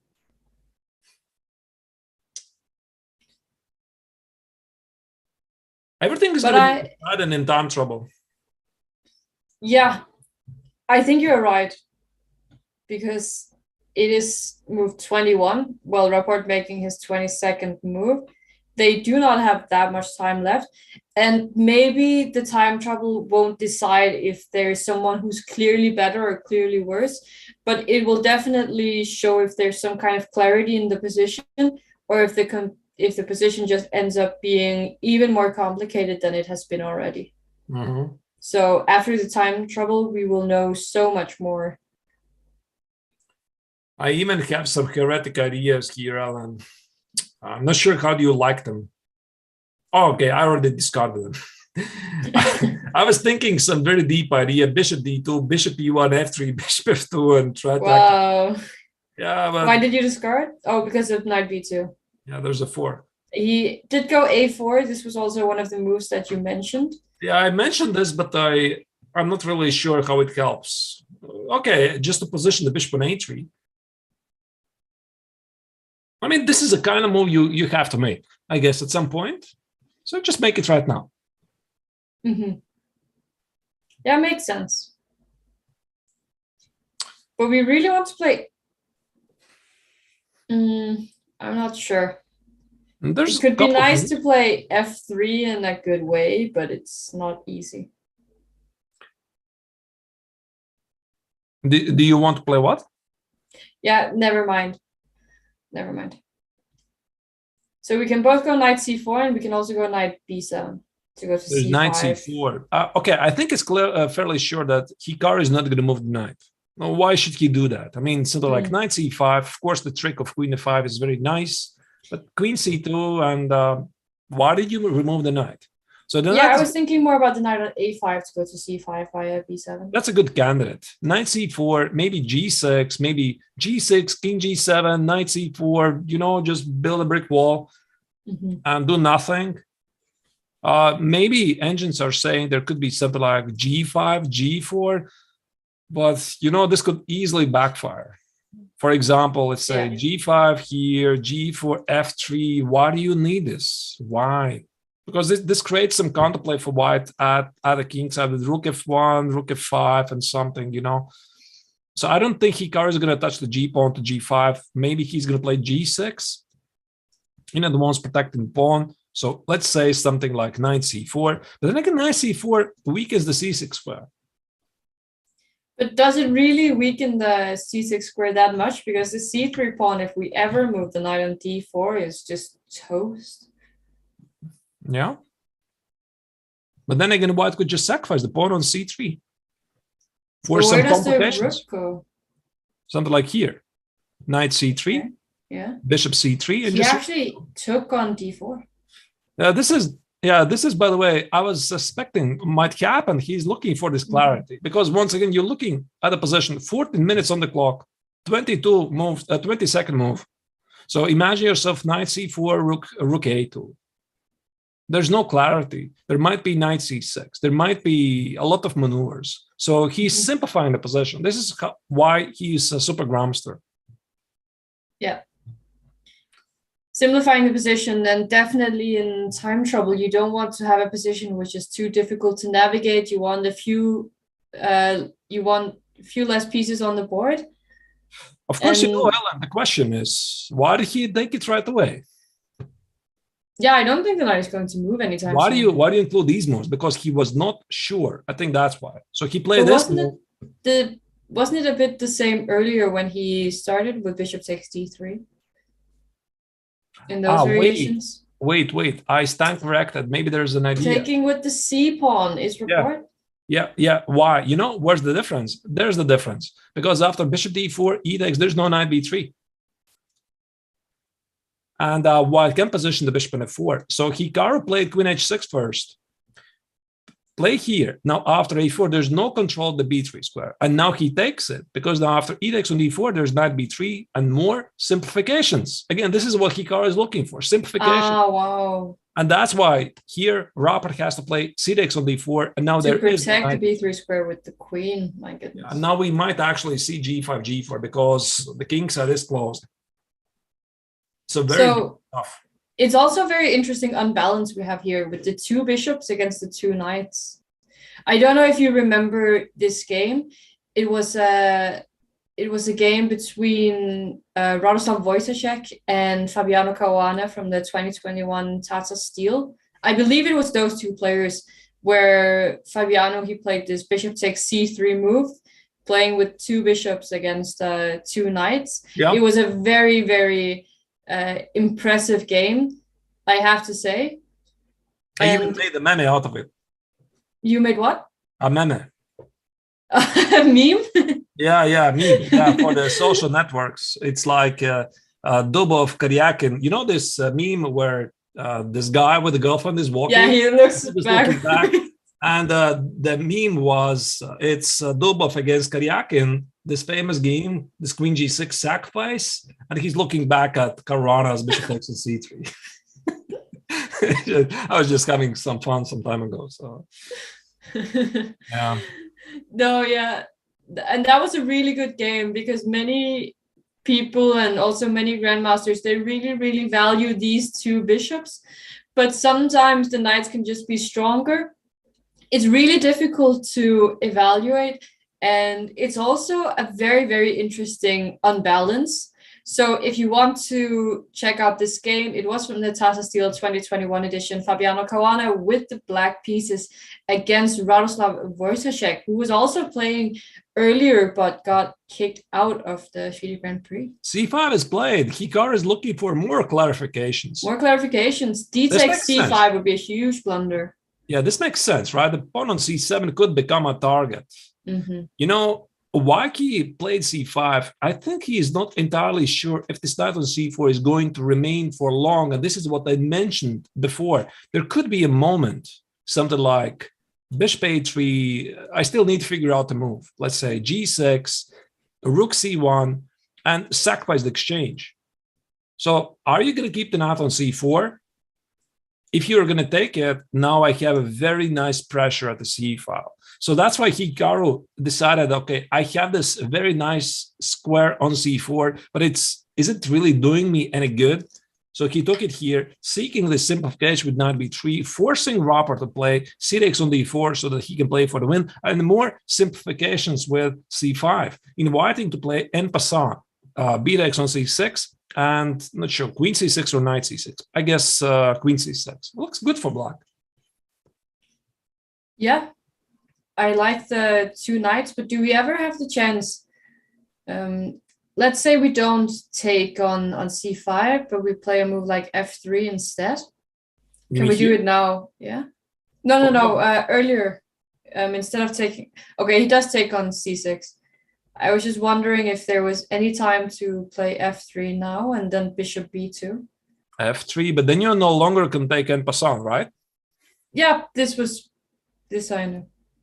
But do you include c4 then? Yeah, I think c4. If you include c4, then I take on c6. And the position is closed. That's the problem. You want to open the position. You have two bishops. Yeah. So Rapport didn't even waste time. b takes on c6. I guess queen. Okay, queen c6. How about bishop d2? Yeah, the game is still going. The game is still going, and I'm thinking that if you take with the knight on d2, rook takes d2. Of course, queen takes d2 not possible because of knight b3. But if you take with the knight is so strong on e4, and the bishop on d2 is not the best yet. Then you have to remove the knight on a5 to c4, attacking the bishop on d2. But okay, yeah, the bishop c3, there's knight takes e3. Yeah, but knowing how Rapport plays, I wouldn't be surprised he's going to play something like rook c1 here. Mm-hmm. With the idea knight d2, queen d2. But this is okay, and this is a better endgame for white. Yeah. If this happens, yeah. By the way, I think this might be working actually. What you just said. So bishop d2, want to take on a5. So knight c4, rook c1, because there's a fork on b2. So if Hikaru does nothing, like, what do you play? Queen e6, and I want to play either bishop b4 or bishop e1. And now we have a5 ideas sometimes. Yeah, a5, maybe rook b1, rook b5, here ideas. This game is be decided in time trouble, I think. I'm not sure how much time trouble they will get into, though, because now they've made quite a few simplifications compared to before. It is move 25, and some of the moves you were showing, they were not the most difficult moves, and they could be made rather quickly, I'd say. I don't think it will be a huge time scramble, though they do have to make some decisions quickly. But still, it's 15 moves. Okay, the first moves are easy to make, right? Bishop d2, okay, knight c4, maybe rook c1 is a nice trick, well done. Okay, whatever black does, queen e6, bishop e1. And then about here, it's not going to become very obvious what to do next. So, yeah, okay. No, maybe that was a nice idea. To go rook b1, rook b5 was a very nice idea. Yeah, this may be idea to sacrifice, or maybe already have some ideas to sacrifice on c4 right away. So let's say if Hikaru is not very careful, of course he's a careful player, but let's say this, there could be at some point some nice exchange sacrifices. Yeah, and go for the two bishops and the center, etc. So I'd love to see this. I love it. And this is what Hikaru will never allow. He'll never allow to do this. Can he consider moves like a6 and b5 just to solidify the knight on c4? After, let's say here, a6. Yeah. This can get worse after b5 if this happens.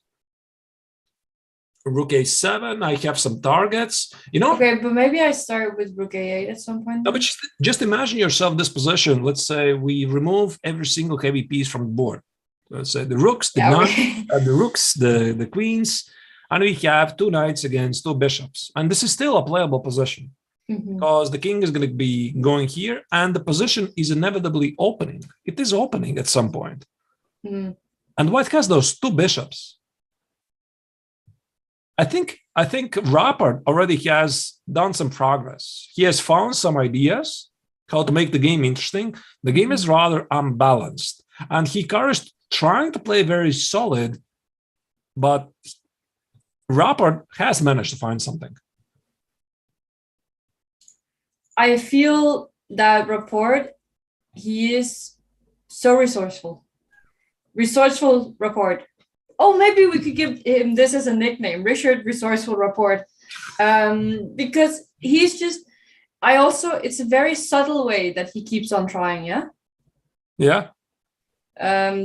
Because it's not too obvious the way that he does it. Bishop d2 also on the board, yeah, and I think you're right. Knight c4 blitzed out. I think we're going to see rook c1 as well. Yeah, that Arturs, I have an idea. I'm not sure you're going to like it, but how do you say we take a quick 5-minute break, and then when we get back, we will be right there in the time scramble, and we will be able to cover all the beautiful moves. Let's do that. Be back in 5 minutes so that we are not missing any action. This game is not going to be a draw, so please stay where you are. Rook c1 is played on the board. We called it. See you in something like 5 minutes. Yeah.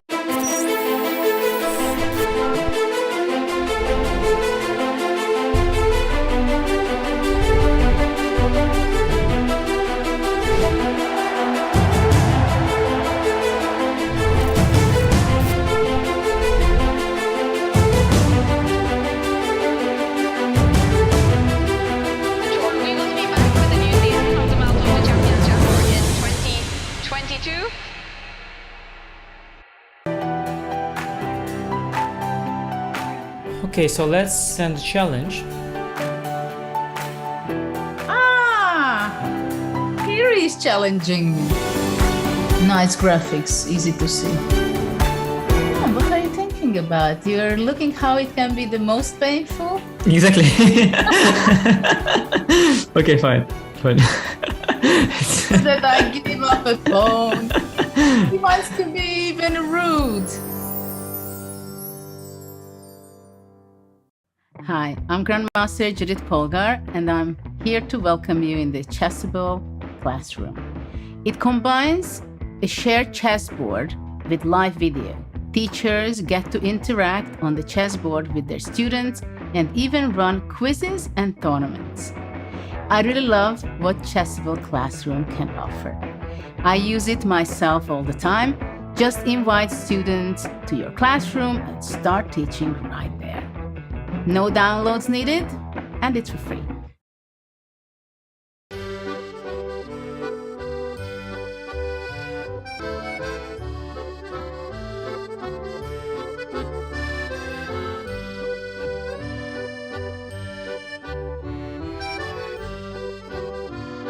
When I saw her for the first time, it was love at first sight.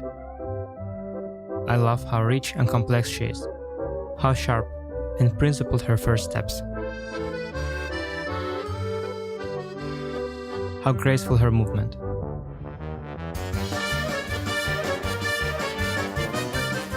Paris is a city of love.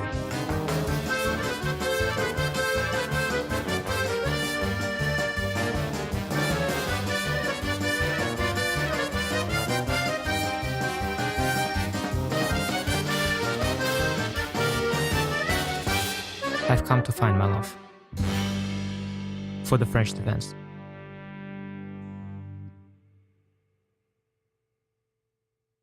It's time to take control of your journey towards chess mastery. Magnus Carlsen introduces Chessable, the definitive solution for studying chess. Move Trainer uses the science of spaced repetition to identify your strengths and eliminate your weaknesses. There's no need to set up a board, remember which page you're on, or keep track of all the moves you miss. Move Trainer empowers you to go from the opening to the endgame with confidence. It's a seamless, effective, and fun way to study chess. Choose from one of the largest online chess libraries in the world, with hundreds of titles ranging from classic books through to our exclusive Chessable courses, including over 100 free courses. Get expert insights from International Master John Bartholomew, Grandmaster Sam Shankland, International Master Christoph Silecki, Grandmaster Simon Williams, World Champion Magnus Carlsen, and hundreds of other instructors. Get started now and join our growing community of over 100,000 chess enthusiasts at chessable.com. Chessable, take control of your journey towards chess mastery. I'm ahead of the game.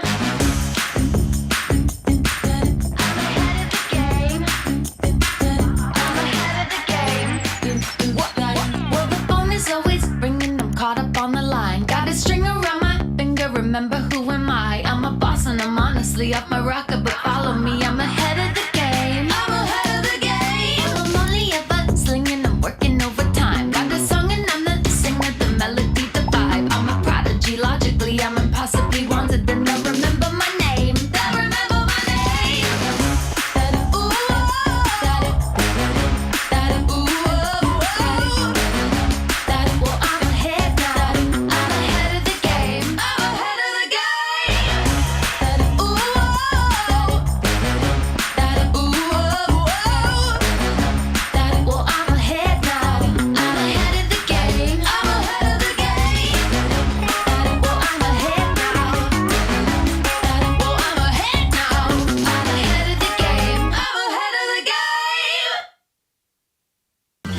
This is John.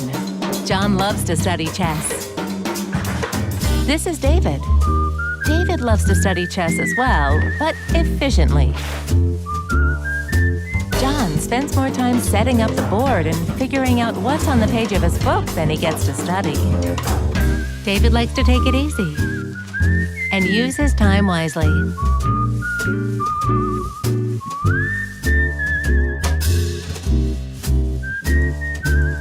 David has finished his exercise for today. John should try the same.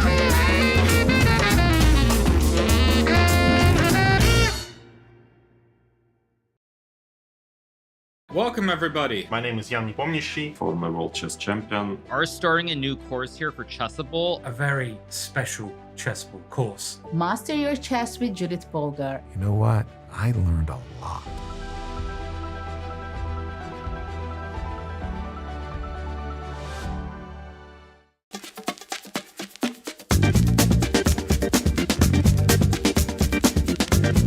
E5, it's E5 Patzers. A complete repertoire against 1 e4 based on 1 e5, now available. And we are back live from the FIDE Berlin Grand Prix, the semifinals, where Hikaru Nakamura is trying to call to a draw Richard Rapport with a black color. Once again, remind you, he won the first game with the white color yesterday. So it's a very short distance, only 2 games. And the winner of this duel will be meeting Levon Aronian in the final, who already beat Lenier Dominguez in the mini-match with 1.5 points against a half a point by making an effortless draw with black today. And we have some breaking news, because usually I am the one who is last back from my break. But this time I was the fast one and just wanted to, get it out there so that everyone knew. But we do see G5 on the board in other news. Yeah. All right. And this is a very bold decision by Hikaru. So his idea is quite obvious. He wants to play G4, not F4. He does not want to go for the checkmate because white is very solid. He wants to play G4 and make sure the knight on E4 remains. And this, of course, raises the big question. What happens after F3? F3, knight e6, and I guess the pawn on e3 is under attack. Bishop f2, I guess it has to be g4. I was wondering a little bit, because earlier you were giving a variation where you waited to play f3 until black had played g4.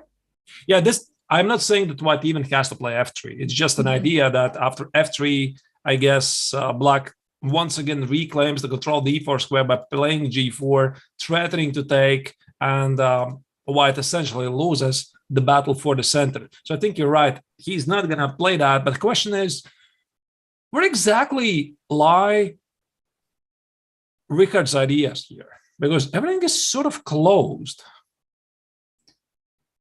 Well, then he should try to, let's just take a look at how they got there. The rook went from c1 to b1 to b3 to b1. That's actually quite a funny rook, no? It started on f1, went to e1, d1, c1, b1, b3. But let me check it. Like during the entire game, that was the rule of the it's rook. not. Okay, here we go. Rook e1. Rook e1. Rook c1. Rook b1. Oh, that's quite amazing. How did you even notice that? I would never notice that. It was a very funny way for the rook to very go. shy rook here. Nice. The rook is doing market research. Yeah, g5. Okay, what do we do here? Okay. Yeah, so you said the position is closed. And when the position is closed, what you really want to do is open up the position so that the white bishops, they can really show how powerful they are. But how do we open up the position as white here? We should be a little bit careful, always should be a little bit careful about playing f3 so that we don't lose the pawn on e3. Though the rook on b3 and the queen on d3, they are both protecting it.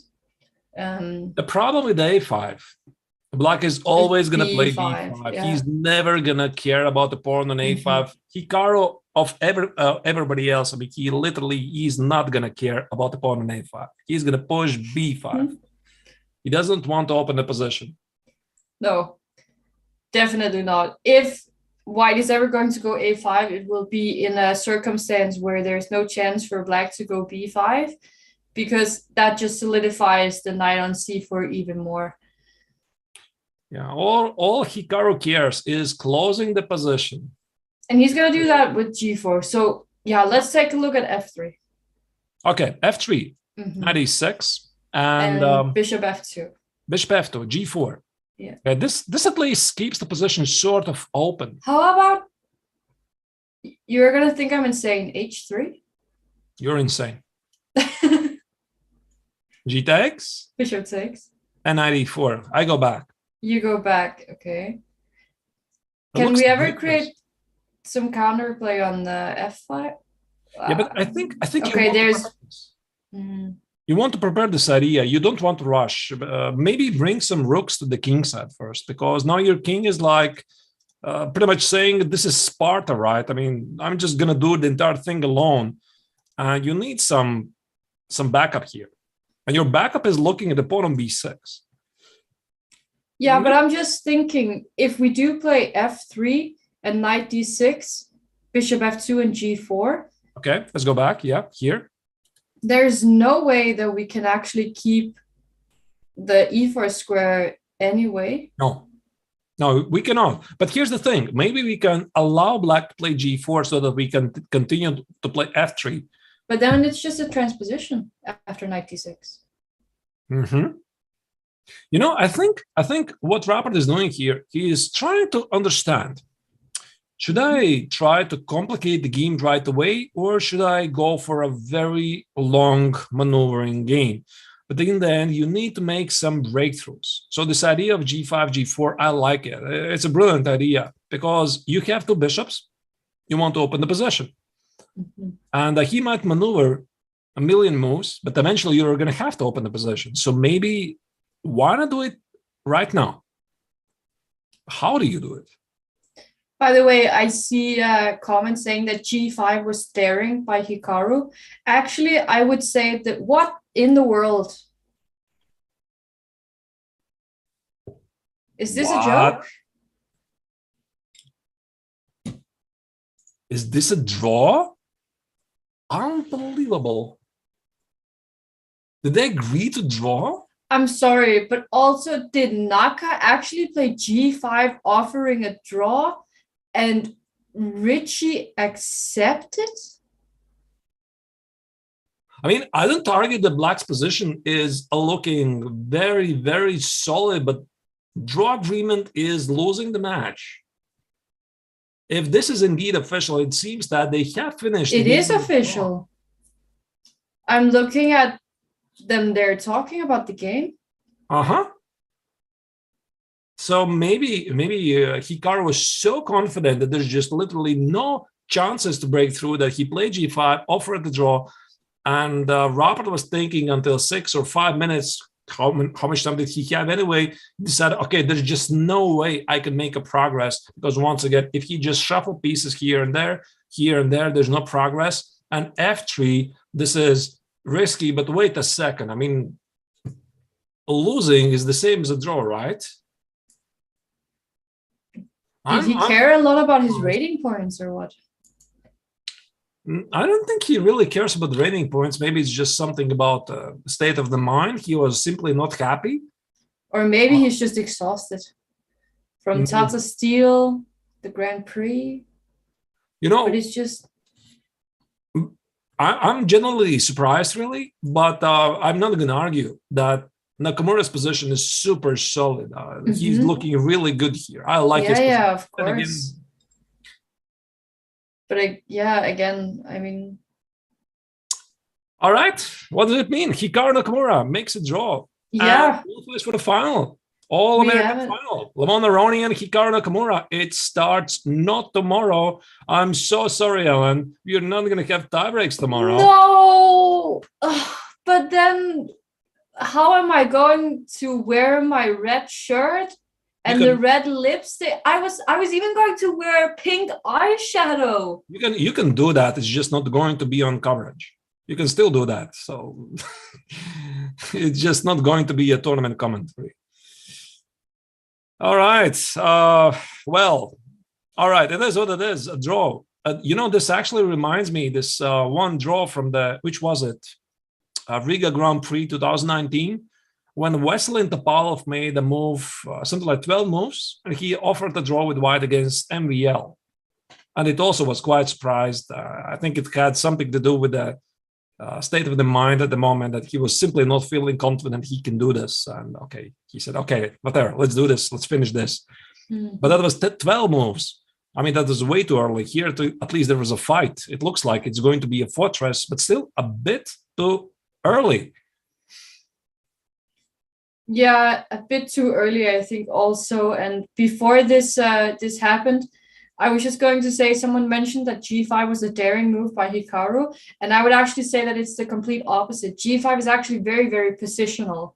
You don't often combine G5 and positional, but here indeed it is very positional because G5 just clamping down on those white squares, and the bishop pair, they don't have much of a say in this position. As Arturs has already said, the position is indeed very, very close, which heavily favors the knights. Yep. Anyway, huge congratulations to Hikaru and all the American fans and Hikaru fans who are rooting for the All-American final. But it's going to start on Tuesday.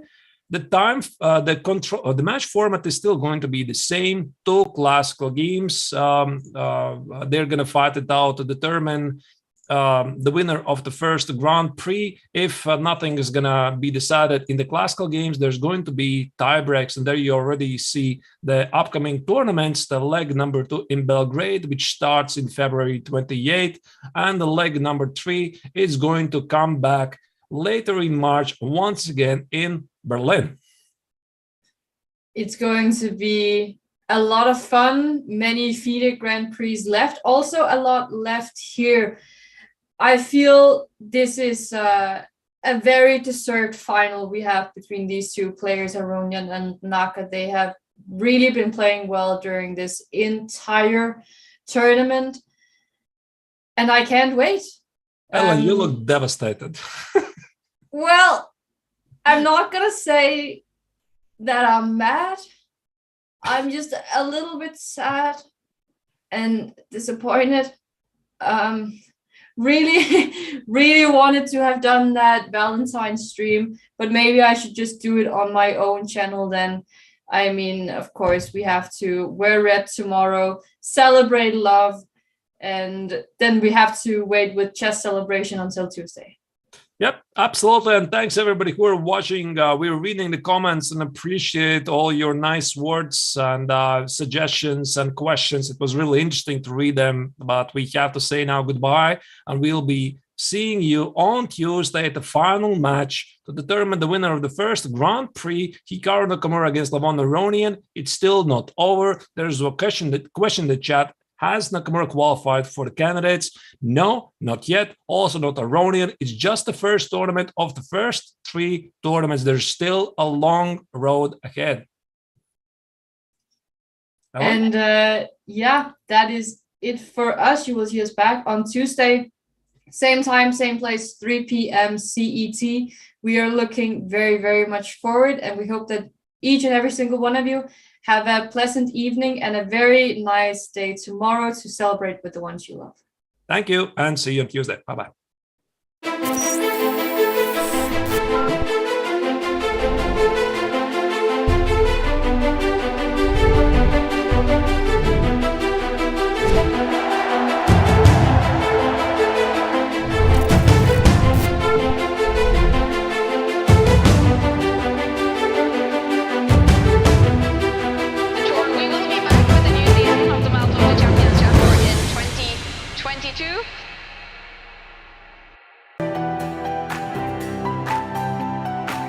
Okay, so let's send a challenge.